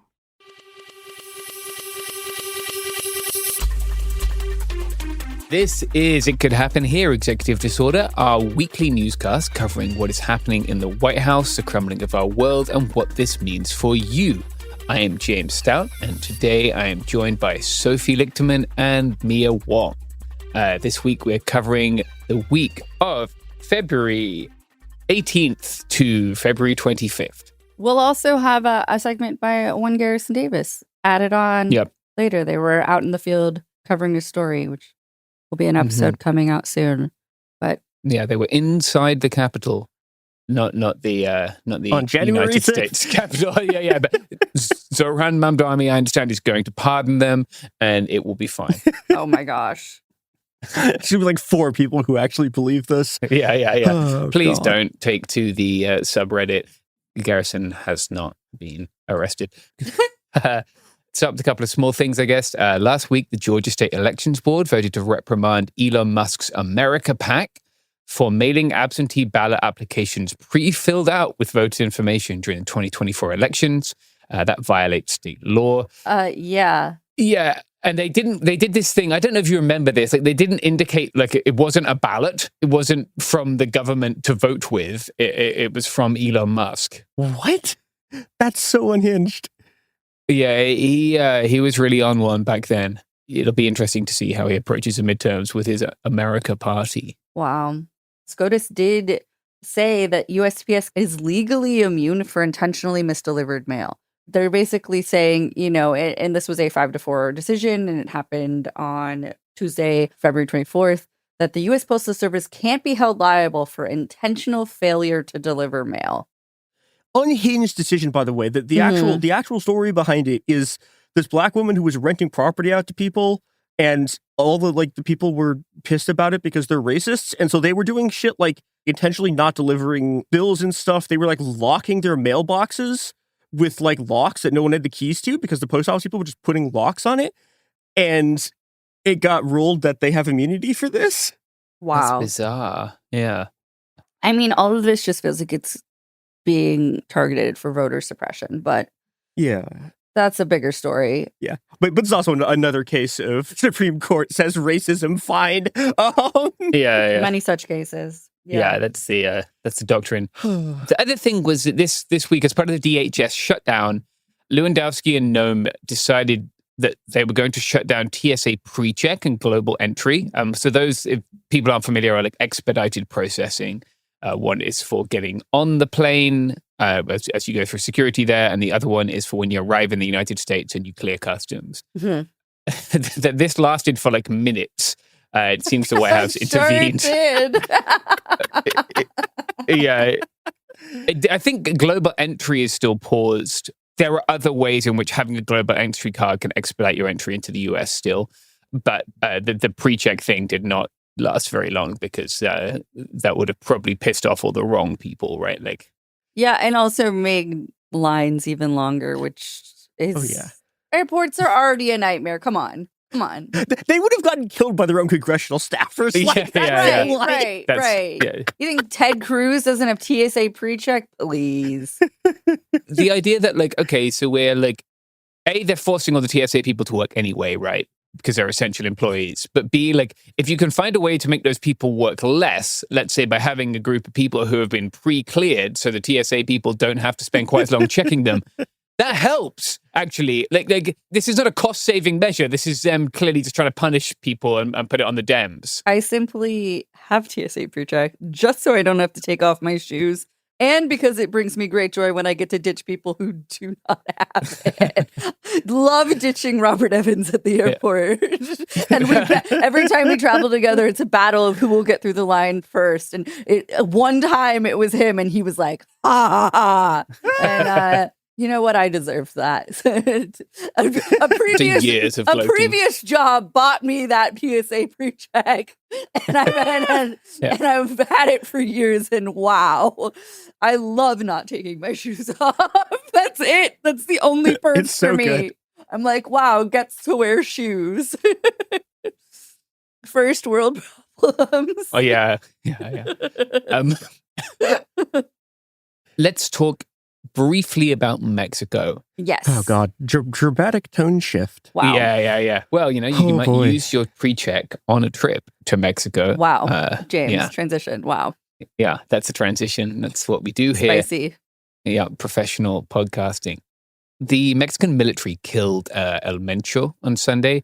El Mencho's legal name is Nemesio Oseguera Cervantes. He was, of course, the leader of the CJNG, which is, I guess the English translation would be like the Jalisco Cartel New Generation. Right. The Spanish acronym is how it's generally used. He was also the most wanted person in Mexico. The operation was carried out by the Mexican military. I've seen some reports that they didn't notify local law enforcement, so he wouldn't be tipped off. Now, Mencho is reported to have died on a military flight after the raid, so have been injured in the raid and then died on the way back to Mexico City, where he was obviously going to be treated and then questioned if he survived, I guess. In response, more than 250 narco bloqueos. Narco bloqueos, if you're not familiar, are roadblocks that are generally made up of vehicles that are carjacked. They're often like buses, and then they're set ablaze. They're set at 90 degrees to the direction of travel of the road, right? So it makes a roadblock. So more than 250 of these were set up around the country. This is a relatively common response. The most, I guess, like serious response we've seen to a government action before was called the Culiacanazo. Culiacan was the Sinaloa cartel. This one they're calling the Menchazo, right? Using like the same etymology, I guess. There have also been attacks on Mexican National Guard troops, killing more than 24 in 24 hours following the raids. More than 60 civilians have now been reported to have been killed, including a pregnant woman. Awful. Yeah. This all, like, it's folks in Mexico who are gonna suffer, right? Like, it's everyday people trying to get on with their lives. Another of the things that happened is the Banco Bienestar, so like well-being bank, I guess I would translate that as. It's a bank that exists to bring people into the banking system who would otherwise be unbanked. It's a government initiative in Mexico. So a lot of branches of that bank have been burnt down. This is part of a tendency on the part of Sheinbaum, right, to repudiate the previous policy of hugs, not bullets, and to go after organized crime in Mexico more violently, I guess.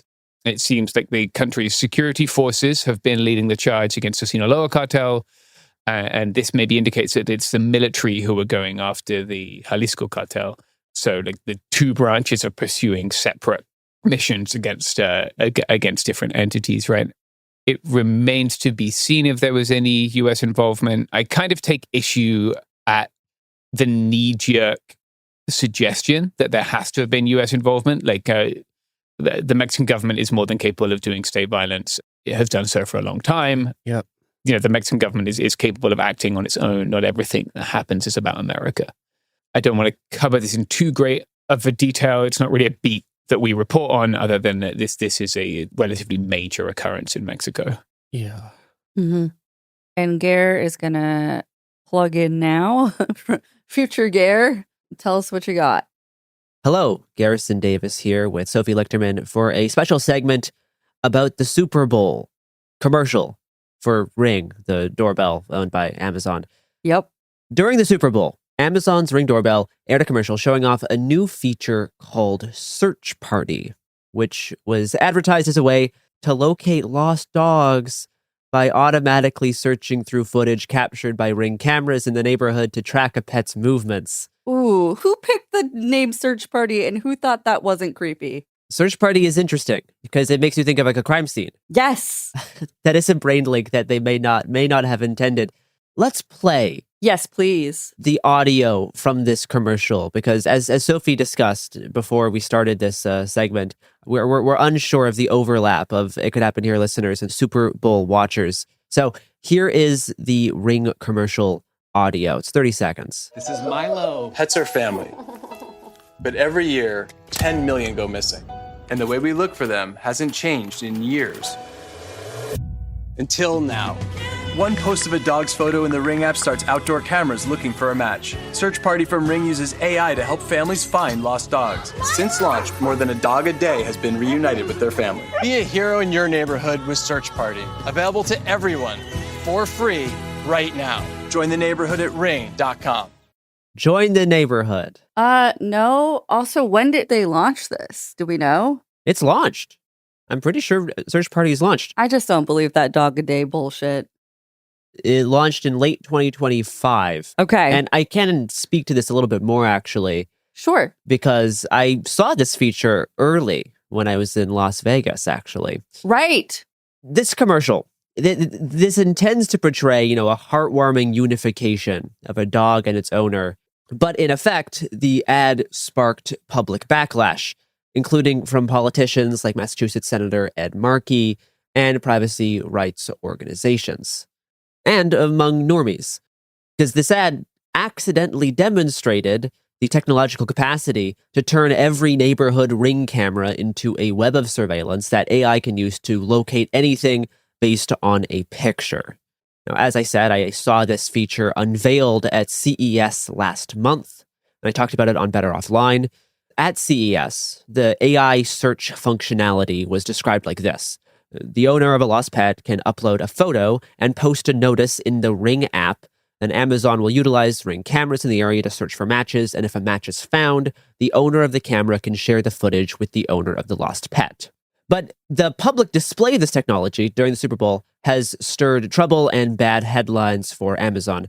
Senator Ed Markey said that the ad, quote, exposed a scary truth.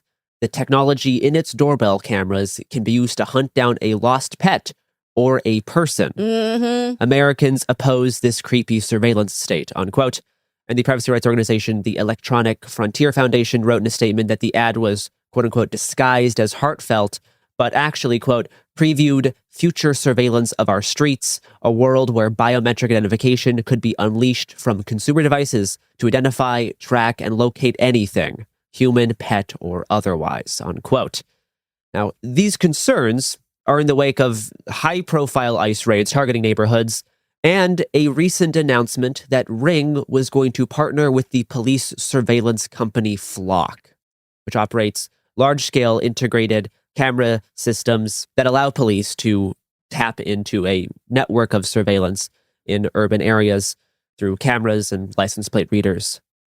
Now, Flock claims that they do not give federal immigration agencies direct access to footage. And that may be true. That doesn't mean that won't change and that they don't have capability to do so. Well, and that doesn't mean that CBP and ICE can't acquire that footage in other ways 100%. than currently right now. A 404 media report from last May showed that local police working with ICE used Flock's camera network to track immigrants as a part of ICE and Homeland Security investigations. Mm-hmm. So they are getting access to this footage, even though they aren't directly tapped into the Flock network, because they can work with local agencies in states that do not have sanctuary city policies. And in states that maybe do, because police may not be always following those laws. Ring, not Flock, says that their footage can be requested by local law enforcement and users can decide whether or not to respond, though Ring is also subject to warrants, subpoenas, and court orders requiring some footage be handed over to authorities. Following the backlash to the Super Bowl ad, Ring canceled its partnership with Flock in what the companies describe as a mutual decision. The deal would have allowed Ring owners to directly share footage with the Flock network.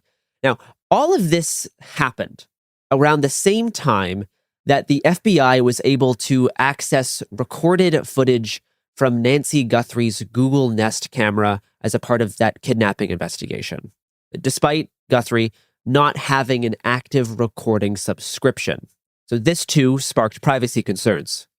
Kash Patel, FBI director, said that the footage was recovered from, quote, residual data located in back-end systems, unquote.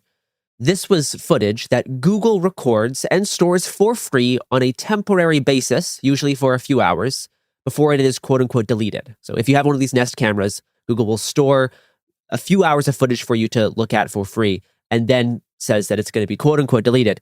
And Nest owners can pay a reoccurring fee to keep that footage accessible on the Google Cloud for longer. Guthrie did not have such a subscription. So this data that was recorded was marked for deletion.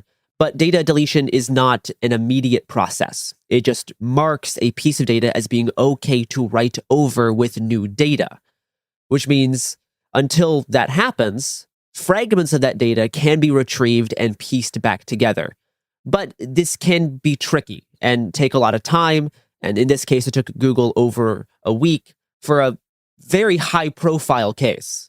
And they're still working behind the scenes to retrieve even more footage from this Nest camera. It's not easy. I think the sort of privacy concerns for this case do not reflect largely for, I think, most people's concerns, because the specific way Google stores this footage in the cloud is also unique to the Google Nest system. Ring doesn't do it in this same way. They also ended up outsourcing this to like private security retrievers for data retrievers, as opposed to doing it internally, either with the local sheriffs or FBI, which says a lot. Yeah, not surprising. And yeah, there's always a concern with these sorts of, doorbell cameras that the footage can be subpoenaed, right? Sure. But that process also takes a long time. I think there is a difference between the sort of flock-style immediate access and subpoenaing footage, or having to piece together fragmented footage in the case of like the Nest storage system. But this is the current situation with the Ring and Flock deal. That fell through. Ring does partner with Axon, the body cam company. Similarly, police can send requests to Ring users and they can voluntarily send the footage. If they choose not to, if police really want that footage, they can try to get a court order that may or may not succeed depending on the details of that case. My question is, when you were at CS, what were they highlighting there? Was it different from this commercial, or was it a similar campaign? It was very similar to this commercial. It was like a section of the large like Amazon room. Like Amazon has a whole a suite in this hotel, but it's not like a hotel room. It's on the convention floor, but they have like their whole like kind of ballroom section. An Amazon wing? An Amazon wing of the convention. Yeah. And this was one of the many products. They had a few other surveillance products, like a security camera tower. It's powered by solar that can like roll around. Also was planning to integrate into these webbed surveillance networks. But since this ad and the negative backlash, which led to the Flock deal coming through, there still has been reports from 404 Media about internal discussions among Ring to use Search Party for crime, to quote unquote stop crime. And there's still ongoing discussion on the various ways to apply this technology. In an internal email acquired by 404, the Ring CEO said that Search Party could be a tool to help, quote, zero out crime in neighborhoods. So the capabilities of using this to track humans are very known among the people at Ring. I think it's really interesting how quickly this partnership was dissolved with the backlash from that Super Bowl ad. It seemed to be almost instant. It's pretty quick.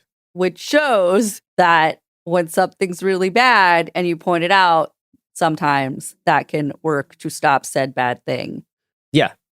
But yeah, Search Party, creepy. Though, like, the law enforcement still wants to use it, potentially be helpful with certain things. Maybe, but it really just seems like they're trying to do like normal people surveillance. Yeah, and then putting it with this heartwarming package of helping find lost dogs. If you want to locate a lost dog, the most efficient way to do that is by having your dog microchipped. That is still the most reliable method. Using this integrated camera network as a way to coax people into submitting into a system like this by waving the lost puppy banner is a little bit insidious. Leave the dogs alone. The dogs don't want to be surveilled. My dog doesn't want to be surveilled. She does. She surveils my house. Stop trying to take the dog's jobs. We're going to go to a quick ad break and we'll be back.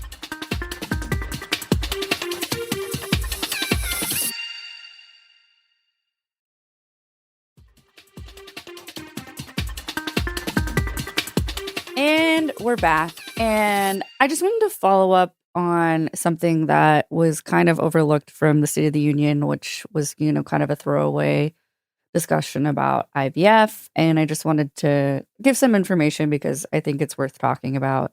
For those of you who don't know, IVF is incredibly expensive. According to, I looked at the National Bureau of Economic Research, as well as an article from CNY Fertility that says the average cost of IVF is often quoted at $12,000, but that is just the price quoted by the fertility clinic. for like their base package. And I have several friends who have gone through this, and the costs are outrageous. Many other necessary expenses on top of that $12,000 is around $20,000. Yeah. And for most folks, on average, IVF doesn't necessarily work the first time around for a lot of people. You're spending somewhere between $30,000 per round to $50,000 to $60,000 per round.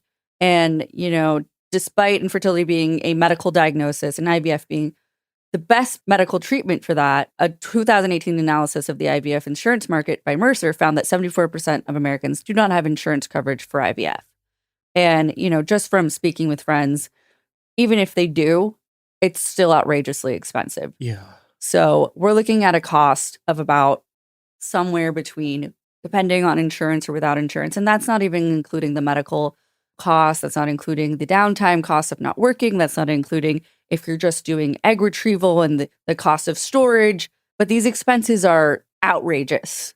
And it's been a heated topic for many folks on the far right. Yeah. And just for an example, I would like to play a clip from Charlie Kirk talking to two, sorry in advance, two girl twins that, you know, I actually, when this video originally dropped, it was a discussion with a bunch of my friends. So I kind of think it's worth sharing just to see like how heated of a topic it is. Cause I want to talk about how Donald Trump has addressed it and how that changed. So here is an interaction between two girls that were IVF babies talking to Charlie Kirk about IVF. And I think it's just really interesting to hear that extreme thinking from that side. Hi, Charlie. How are you? Good. How are you? Good. Hi. So my name is Paige, and this is my twin sister, IVF. Wow. Okay. Alex. Okay. We have two older sisters that are also IVF. Okay. So this is about IVF, of course. So I'm particularly neutral on the topic. I don't want to have like a forced opinion because like my entire family has kind of become a product of IVF. Are you guys surrogacy too, or just IVF? Just IVF. Oh, just Yeah, IVF. just IVF. But I watch your videos, and so I've noticed that in one of your videos, you do mention that you are okay with IVF, but you're morally against it. Is that true? Yeah, it's a little bit deeper than that, but I have a lot of problems with IVF, albeit while acknowledging the fruit. I'm glad you're both alive. Thank you. And so that must be celebrated. So it's I'll explain the difficulty, but please continue. Okay, my part one of my question is just, as someone who was conceived through IVF, why should I also be morally against it? Good question. Okay, so as a pro-lifer, first and foremost, we have to have an issue with the discarded fertilized eggs that happen during IVF. That's why you guys are twins. Yep. Is because during your creation process, if I can be provocatively blunt, you lost a lot of your siblings. Yes.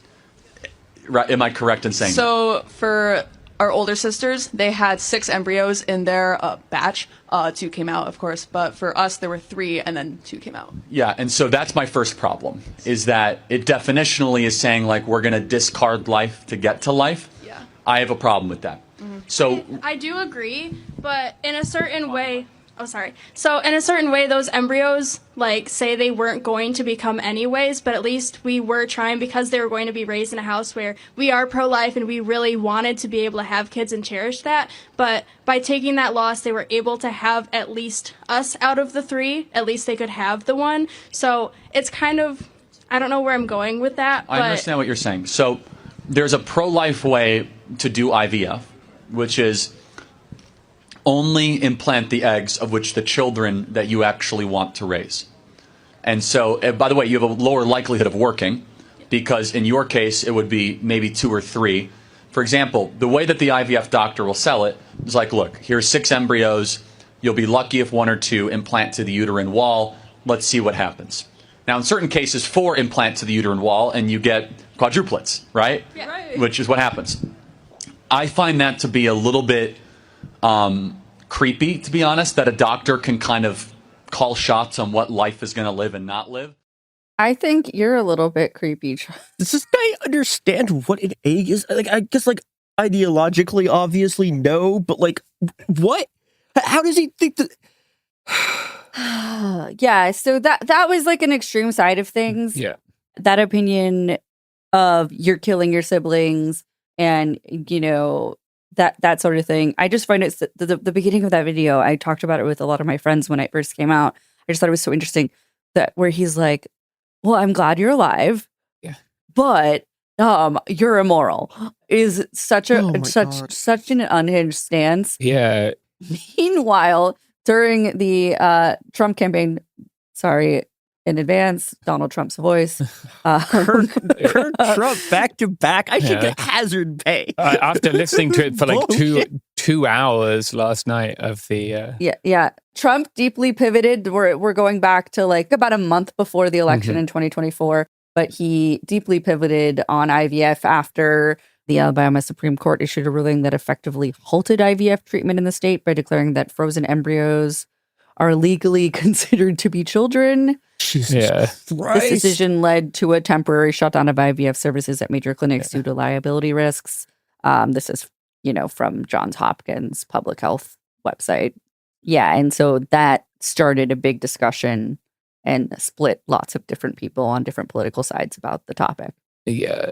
But yeah, Trump pivoted in IVF, and this is what he had to say. That's what this is about. Oh, I want to talk about IVF. I'm the father. You don't hear that every day. I'm the father of IVF, so I want to hear this question. What the fuck? Yeah. Also during the campaign trail, in an interview with NBC News, this is the most important clip of it. He said the following. Well, as you know, I was always for IVF right from the beginning. As soon as we heard about it, it's fertilization and it's helping women and men and families. But it's helping women able to have a baby. Some have great difficulty, and a lot of them have been very happy with the results, as you know. And what we're doing, and we're doing this because we just think it's great, and we need great children, beautiful children in our country. We actually need them. And we are going to be, under the Trump administration, we are going to be paying for that treatment. So we are paying for that treatment. All Americans who want it? For all Americans that get it. All Americans that need it. So we're going to be paying for that treatment, or we're going to be mandating that the insurance company pay. So either the government will pay for it or the insurance companies under will a cover. Mandate, yes. That did not happen. He campaigned on that. And just giving that false hope to people struggling with infertility who can't afford the, like I said, 30 to 60 to God knows how much thousands of dollars is pretty sick. It's particularly weird when I understand this is a thing that like his party's not united on, but like they've gone after not having to pay for other reproductive health care, right? And like specifically, I'm talking mostly about abortions here, right? Like that insurers or employers would not have to pay for it. That's a demand that you constantly hear on the right. Like, I guess this is such a strange issue for them because I guess it's one of the few areas where there's still like some division where they haven't all just like fallen into line on it. Right. And right after he was elected, it was in the middle of February 2025, he put out an executive order that said, and quote, "To support American families is the policy of my administration to ensure reliable access to IVF treatment, including by easing unnecessary statutory or regulatory burdens to make IVF treatment drastically more affordable." Okay, so he's already gone back on the promise from when he campaigned, but that didn't stop him from doing this. We're going to have tremendous goodies in the bag for women too. The women, between the fertilization and all of the other things that we're talking about, it's going to be great. We're joined today. Horrible word. Fertilization. Oh, God. I'm still very proud of it. I don't care. I'll be known as the fertilization president. That's okay. That's not bad. That's not bad. I've been called much worse. Wow. Yeah, you have. That's yeah. I didn't expect that one today. I'm sorry. It's so insane. Yeah. And then back in last October, they put out like one of their like White House fact sheets. Fact sheet: President J. Trump announces action to lower costs and expand access to in vitro fertilization, IVF, and high quality fertility care. And per the American Society for Reproductive Medicine, you can read this on the White House website, but this summary pretty much covers it. It's that the Trump administration's IVF initiative contains two key components. The first is a drug pricing agreement with pharmaceutical company EMD Serrano, provides discounts on the list prices of select IVF medications. These medications will be offered at a lower cost to eligible users through a government-operated portal, TrumpRx.gov, and preliminary federal estimates from the Centers for Medicare and Medicaid Services suggest potential savings of up to $2,200 per treatment cycle for medications alone. So TrumpRx.gov launched this month in February 2026. It's a government-hosted website that serves as a facilitator and points Americans to drug makers' direct-to-consumer websites where they can make purchases. It also provides coupons to use at pharmacies. And it seems basically like a government version of GoodRx and is very similar to Mark Cuban's Cost Plus Drugs, which has a lot of the same medications with similar discounts, including the same kind of medications for fertility. And per ASMR, again, this move alone does not make IVF attainable for most patients. Fertility drugs represent only one portion of the overall cost of care, and patients without good insurance coverage continue to face significant out-of-pocket expenses. Trump has repeatedly promised to make IVF universally accessible. This announcement does not fulfill that promise. Meaningful progress requires policies that ensure all Americans who need medical assistance to build their families can access that care. Also, by the way, you can't use your insurance with TrumpRx. So yeah, it's an either or. Yeah. Great to note. He specifically brought this up in last night's State of the Union during one of his, what I call a propo, I think back to like the Hunger Games, what I call a propo, which is when they like bring people out. It like dates back to like Reagan, and when they bring people out to be like, and this person here. But it just was such a bizarre thing to bring up. And, you know, Trump's State of the Union was the longest of all time. Yeah, I think so. And he spent a total of 5 minutes on healthcare alone, and this was part of it. And here tonight is the very first customer ever to get that big discount, and it is big, Catherine Rayner. For 5 years, she and her husband have struggled with infertility, and they turned to IVF. One drug has been costing Catherine $4,000 to purchase. But a few weeks ago, she logged onto the TrumpRx website and got that same drug that cost $4,000, got it for under $500, a reduction of much more, actually, than $3,500. Catherine, we are all praying for you, and you're going to be a great mom.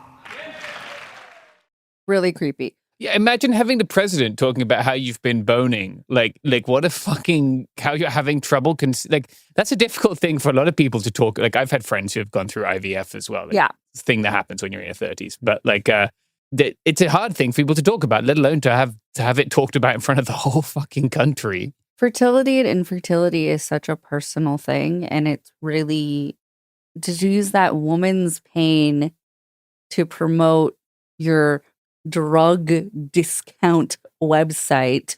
It's repugnant. Yeah, and she's still paying $500 a month. Yeah. Like that's a lot of money. She's unreal. 100%. While that's not as bad as $5,000, that's so much money. Yeah. And it's like, while any discount to fertility related drugs is good, this is not what was promised. IVF is still ridiculously unachievable for most people. He is not the father of IVF, and this is fraudulent advertising, just a way of like trying to promote his like artificial empathy to a wider audience. Yeah.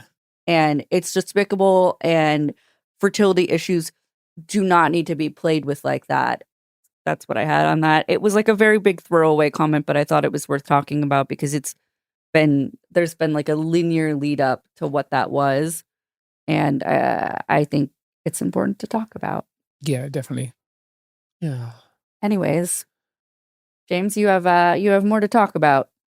Yeah. So going back to Congress, before the State of the Union, Senator Blumenthal's office published a couple of documents from two anonymous whistleblowers, which show changes in basic training for ERO.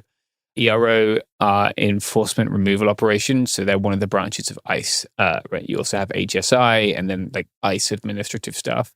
HSI, Homeland Security Investigations. The ERO are the people who are supposed to go out and detain and remove people. Right? That is what they do.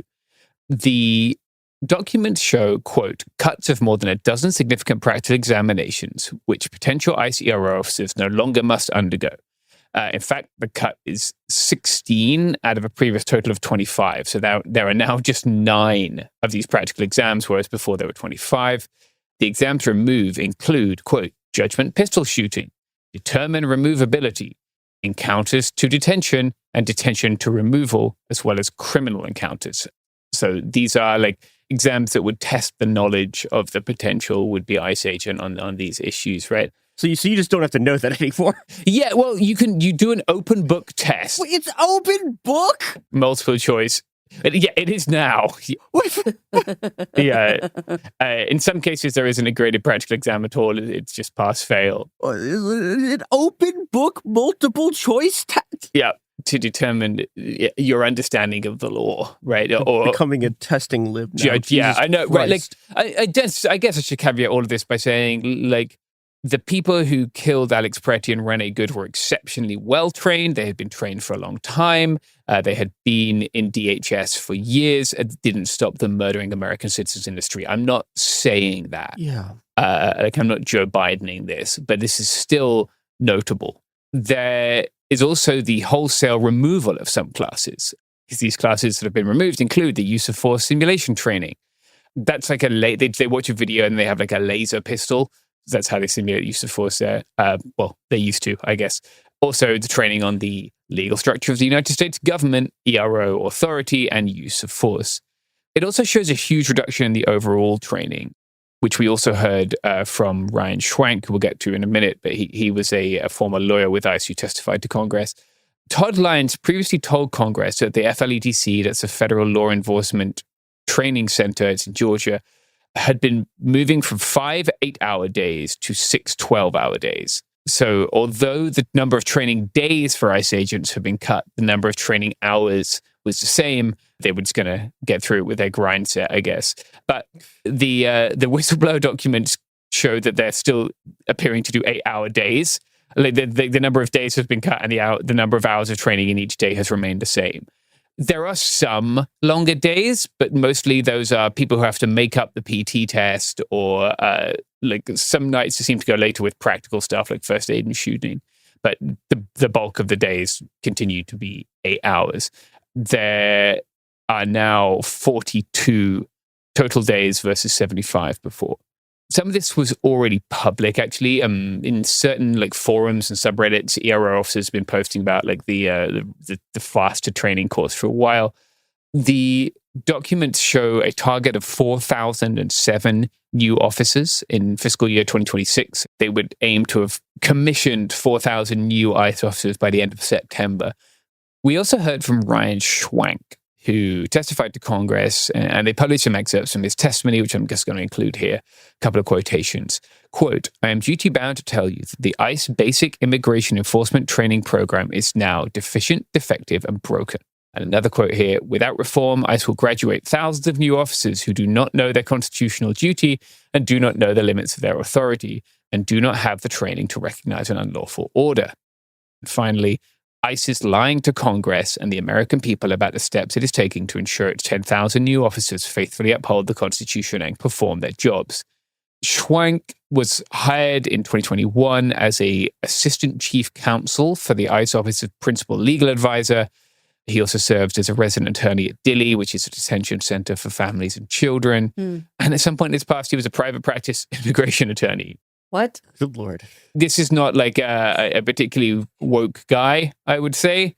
And like none of this is to suggest that like it would be okay for there to be thousands more ICE officers if they were better trained. It still wouldn't. But it does show that the state is building a force of people who don't know what an unlawful order is and what their rights are and what their obligations are and what the rights of the people who they are detaining are. And talking about the rights of people who are being detained, I want to talk about a development in the case of the unaccompanied Guatemalan children. People remember that over Labor Day, the Trump administration tried to deport these children, and they tried a number of like Reddit lawyer shit, like just really like silly, like I don't know, these legal arguments, which was kind of spurious to get away with it.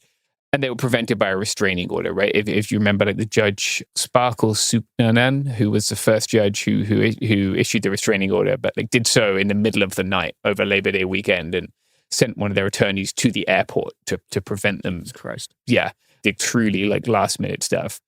The class for that TRO and the injunction was, quote, children from Guatemala who are or will be in the custody of defendants. The or will be leads to the next part of our story, right? A lawsuit is now alleging that CBP is flouting the injunction by returning children when they first enter custody before they're sent to the Office of Refugee Resettlement. So they kind of tried to previously make this argument that like they were with ORR, they weren't with ICE, or they weren't with DHS, they were with ORR, right? So the Office of Refugee Resettlement is a distinct entity. So they'd sort of tried this like, there's nothing we can do to stop the Office of Refugee Resettlement.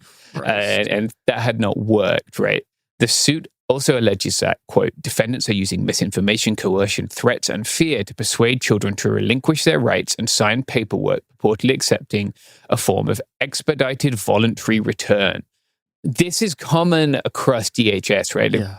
In my reporting on Dilly, for instance, Primrose told me that the forms for voluntary repatriation are present like all day and all night in their room. Like anytime it gets too much for you, anytime they're too hungry, too tired, too stressed, too scared, you can sign that form and you're on a plane and it's all over for you. You're going back to wherever you fled from.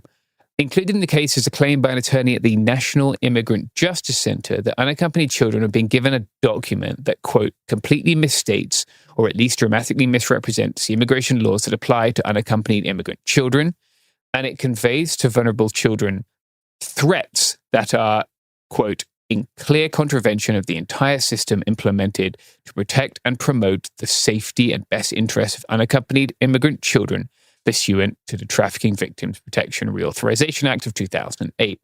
So what this is suggesting is that these young people are being provided with, like, essentially, it's not legal advice, but it's misconstruing the rights that they have to be protected, right? And so that they are not being advised properly of the protections that they have under law.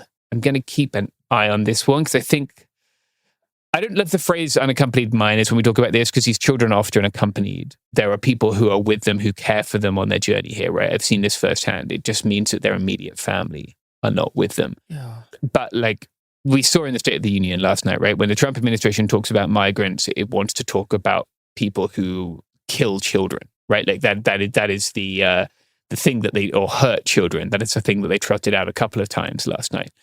It is not the migrants who are hurting children in this instance. It is the government. These children who came here on their own to be safe with very few options, right? And either their parents couldn't look after them or the parents aren't around anymore.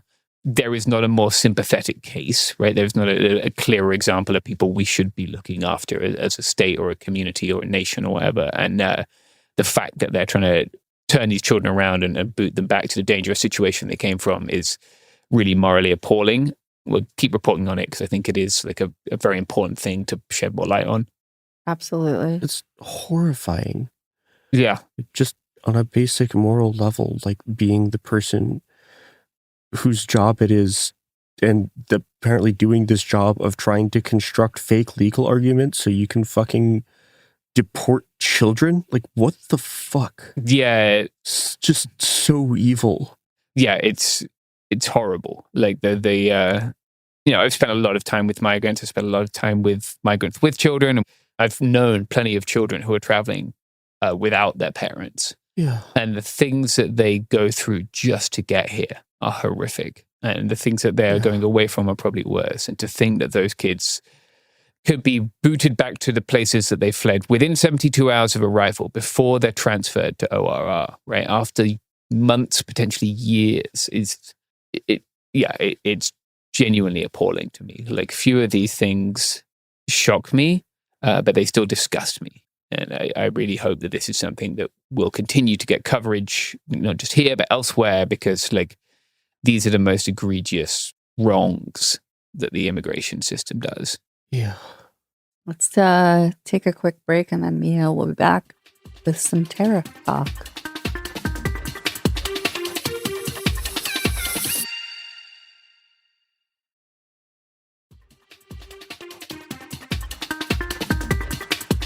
Oh, what's that? Oh, is it the the dulcet tones of someone who isn't Joe Strummer singing the worst Clash song.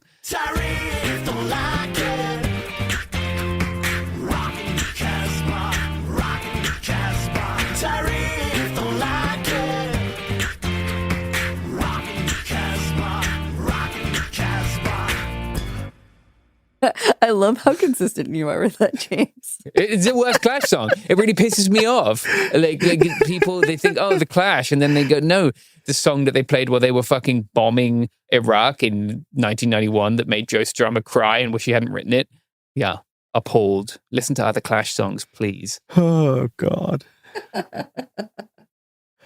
Speaking of clashes, wow, we have finally learned the results of the long-awaited Supreme Court case about specifically the tariffs that were implemented through the International Emergency Economic Powers Act.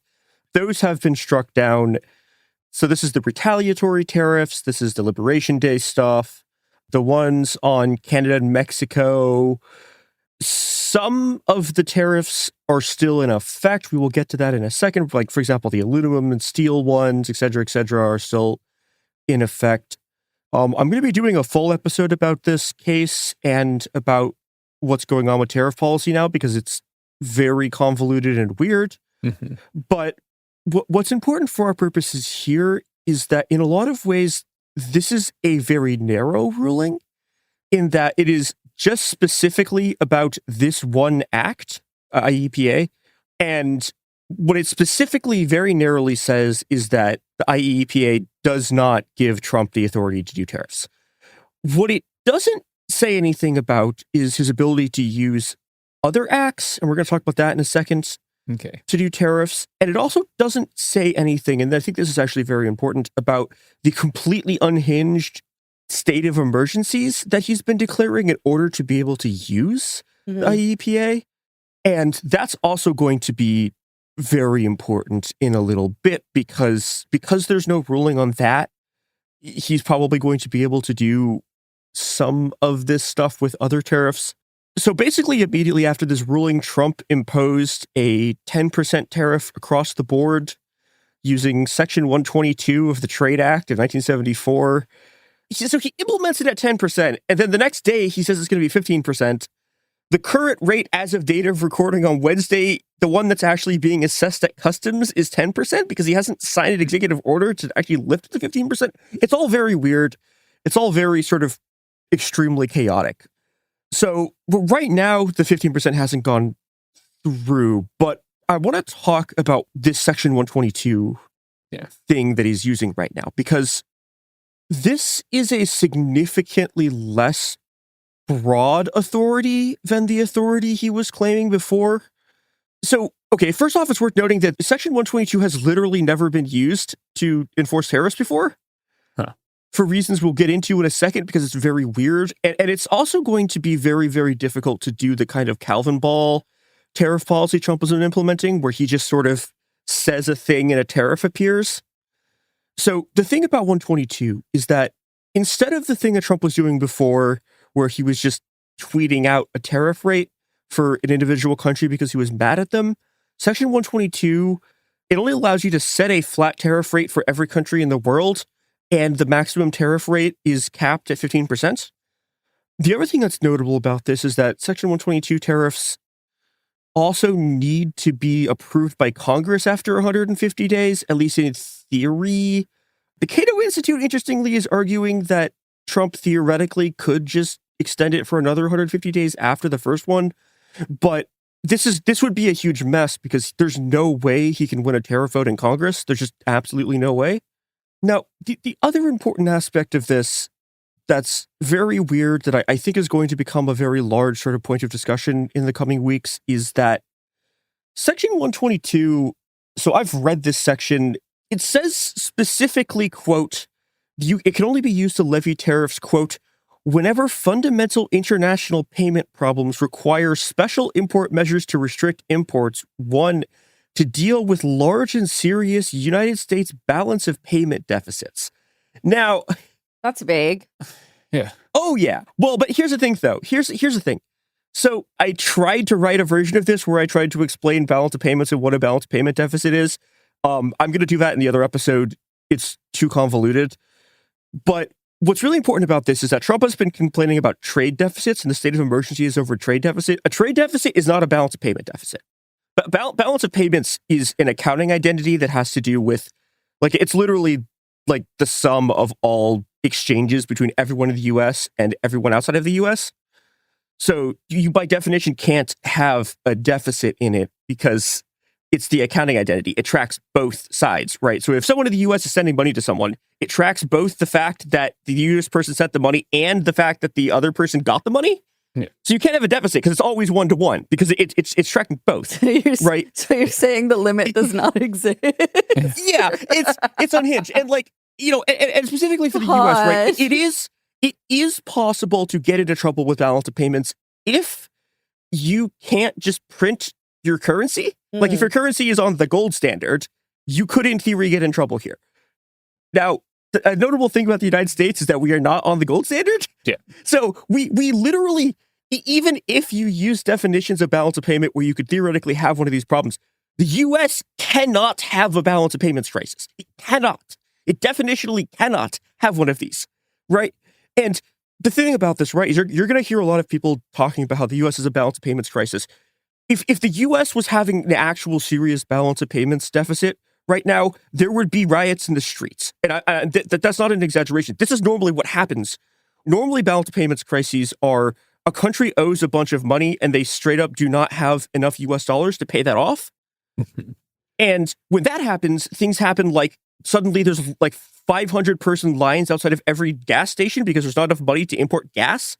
Right? Like you can't import food. It's like that is what happens when there's balance of payments crises, right? This is like Sri Lanka in 2024. And like, that's the kind of thing where you get a balance of payments crisis and people burn down the presidential mansion. Like, we don't have one. Yeah. This is not happening. So there's already becoming an attempt to be like, oh, the U.S. is a balance of payments deficit. There's a crisis. No. Nonsense. Gibberish. You're going to hear this a lot. It's complete nonsense. And it's one of the things that makes me look at this and go, okay, this is the immediate one that he picks, but like this is not going to survive in court because the specific line here where it says fundamental international payment problems, like we don't have fundamental international payment problems. Like we pay, all of this gets paid every year. It's funny, in the executive order, it says the U.S. sometimes has international payment problems, and no, it doesn't. It has never had international payment problems, like on any kind of real scale.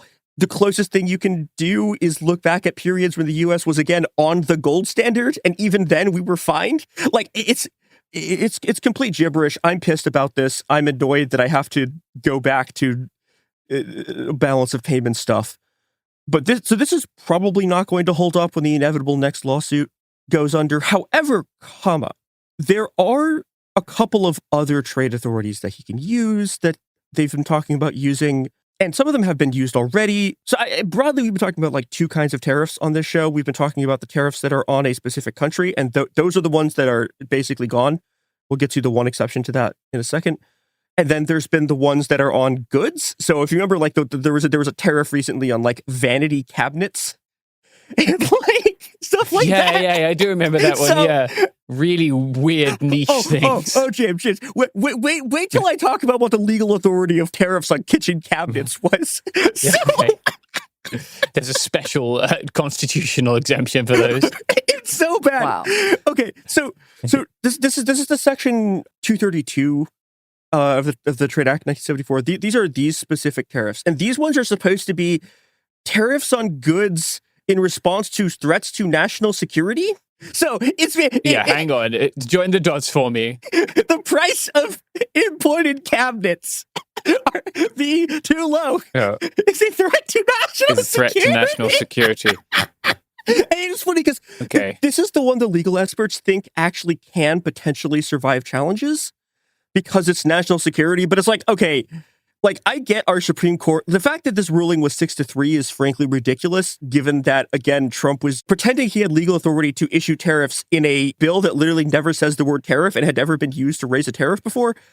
Okay, so like the Supreme Court was like, okay, well, that's nonsense. And even I, who is extremely cynical about the Supreme Court, do not think that you can compellingly argue in front of a court, and this probably won't even go to the Supreme Court, like, that you can compellingly argue that it is part of the national security interest of the United States that American cabinet makers mildly outcompete foreign cabinet makers. Wow. Yeah, that's a weird one. I mean, yeah, national security and like terrorism are the magic words when it comes to the Constitution. But yeah, but in this case, okay, like I really, you seriously with a straight face gonna walk up there and go, national security threat cabinet makers? Yeah, they've done some wild stuff in the courts. Yeah. It was interesting to what, like you were saying, like how much they'll get past the court. It was interesting to watch the Supreme Court justices in the State of the Union just like, just grimacing through it. Yep. He was so mad at them. They're usually pretty stoic, but there was a serious grimace action going on. Yeah. There was no attempt to hide that particular face, right? Yeah. I don't know if we've ever had a sitting president like scold the Supreme Court in a State of the Union in that way. I think maybe it is possible FDR did it.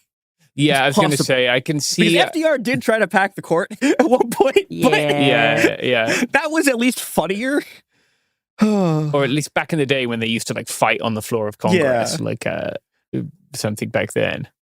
Those were the days. So there's one more trade thing I think we're talking about here in terms of where more tariff authority can come from, and that's Section 301 of that same tariff act. And this is the one where, so a lot of the tariffs on China are actually still in effect because a lot of those tariffs are actually from the first Trump administration, and then Biden continued them because they hate China.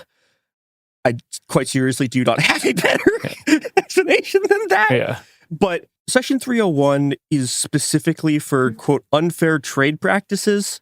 Yeah, no, like unfair is such a it's ridiculous, strange word to use in legislation, right? Like, what do we mean by that? Well, so like in the original context, it was like supposed to be an anti-protectionist thing. Okay. But it's also like, people are like, oh my God, it's unfair that like the Chinese companies get money from the government. And I'm like, all of you get fucking money from the government all the time. What are you talking? And like, are they talking about like, is it unfair that wages are lower in certain countries, you know? Yeah. And it's just like you look at this and it's like, okay, the U.S., the entire U.S. agriculture industry, like all of the corn grown in this country is grown because they pass an ag bill every single year that does subsidies that are literally illegal for like any other country to have because they specifically got agreements carved out of the free trade statutes. Yeah. It's absolutely ridiculous. But, you know, this is the one that he's been able to sort of use so far. So I think this is going to be the one that's going to be leaned on once the Trump people sort of remember they have it. But the problem with using 301 is that there's actual bureaucratic steps you have to do. Like you have to like convene a bunch of trade authorities and you have to have like a specific anti-competitive practice. Okay. So this is also, I think, going to be very vulnerable to legal challenges, except probably on China, because you actually have to go through and designate what the legal practices are. And I mean, usually the process takes months, even when you're moving quickly. So there's also, I guess, what I would call the sort of like the secret dark mode option, where they just start doing the nightmare stuff. This is something that I think it was Hazlitt. One of Trump's officials talked about this last year, is potentially using the Smoot-Hawley Tariff Act. Like the 1930s. Yeah, the one that is very famous for exacerbating the Great Depression. Yeah, the one I learned about in high school. Yep.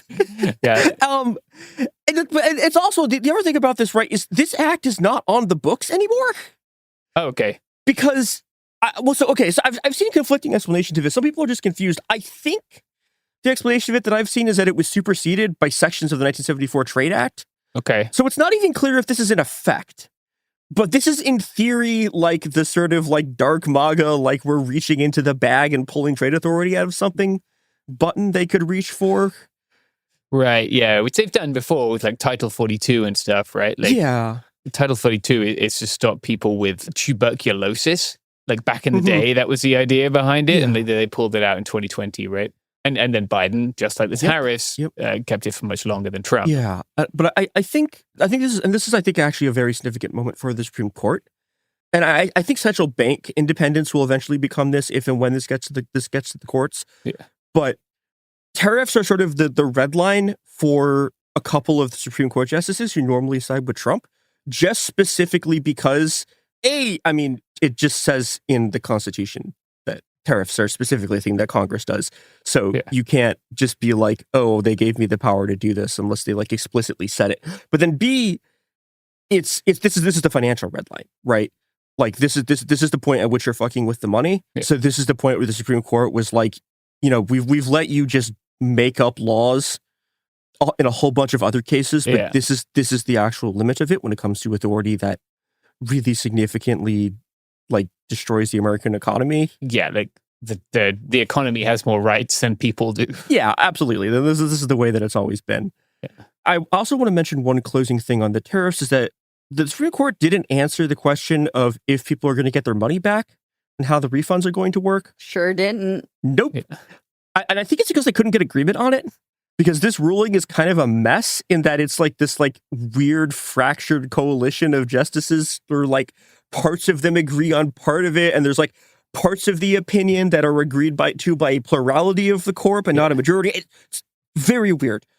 But yeah, they have no idea how this is going to work. There's already lawsuits going on to get the money back that have been in place already. So presumably some kind of redispensation is going to happen and it's going to be unbelievably chaotic. Okay. But we will keep you updated on how American trade negotiations go. Yeah. Okay. We reported the news. Yep. Put a trans girl on your couch. Oh, actually, okay. I have one also really bleak update on put a trans girl on your couch, which is we actually got numbers. Well, they're technically not the first numbers we've gotten, but we got actual good numbers on the number of trans people who've like fled their state. Like just from mid 2024 to mid 2025, the statistics suggest that it's 10% of all trans people, which is 400,000 people. Oh.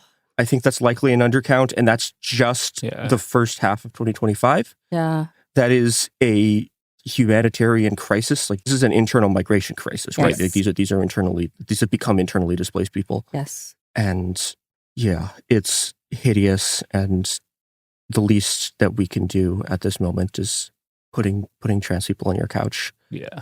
Because the violence that they're fleeing is intensifying. Yeah. A lot of people actually reached out to our email. Our email is coolzonetips@proton.me. And that's mostly for things that that we should report on, not for just like general episode ideas. If you're trying to be a source for us or have some tip of something that you become aware of this and being reported, it's not for like Robert should do this episode on bastards. It's not. I just want to emphasize once again that it is not. No. There is if you want to do that, go to the Bastards subreddit. There is a section for that. Thank you. Yep. But a lot of people had reached out to be like, I want to do this, but I don't know of anyone. And obviously I don't want to be like posting online, like trans folks come to my house, because that seems like weirdo behavior. So that's something we will try and address, like in a more general kind of mutual aid focused series of episodes that we'll work on. But those people, it is good that you are trying to do something. Yeah. We reported the news. We reported the news.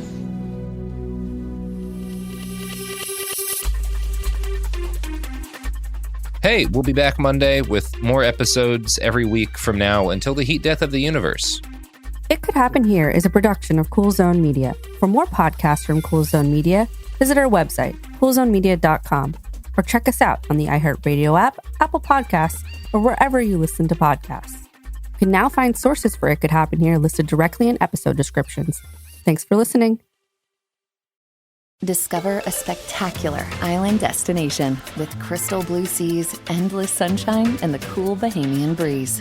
Baha Mar, located in Nassau, Bahamas, offers your choice of 3 luxury hotels: the richly refined Rosewood, the playfully hip SLS, and the stylishly modern Grand Hyatt. With over 45 restaurants, bars, and lounges, Baha Mar serves up delicious dining from world-renowned chefs like Daniel Boulud and Marcus Samuelson. Nightlife venues like the new Jean Baptiste Jazz Club and the Caribbean's most luxurious casino. At Baha Mar, you'll find every pleasure under the sun and one-of-a-kind experiences for the entire family, like Baha Bay, our 15-acre lush tropical water park, interactive wildlife experiences, including our daily flamingo parade, world-class golf, tennis, spa, and so much more. Visit bahamar.com today and discover a vacation destination where memories are made for a lifetime. Baha Mar, life spectacular. This is Jacob Goldstein from What's Your Problem? When you buy business software from lots of vendors, the costs add up and it gets complicated and confusing. Odoo solves this. It's a single company that sells a suite of enterprise apps that handles everything from accounting to inventory to sales. Odoo is all connected on a single platform in a simple and affordable way. You can save money without missing out on the features you need. Check out Odoo at odoo.com. That's odoo.com. There's no championship league for small business owners, but if there was, you'd be at the top of the standings. Because going pro with Lenovo Pro means you've got the winning formation, one-on-one advice, IT solutions, and customized hardware powered by Intel Core Ultra processors help you stay ahead of the competition. Business goes pro with Lenovo Pro. Sign up for free at lenovo.com/pro. Lenovo. There's a difference between liking a house and actually getting it. Redfin is built to make up that difference and close the gap between finding and owning the home for you. Redfin agents close twice as many deals as other agents. So when you find a home you love, you're not a step behind when it comes to making an offer. That means less watching great homes disappear and more focus on the one you'll call home. Redfin helps turn saved listings into real addresses. Get started at redfin.com. Own the dream. This is an iHeart podcast. Guaranteed Human.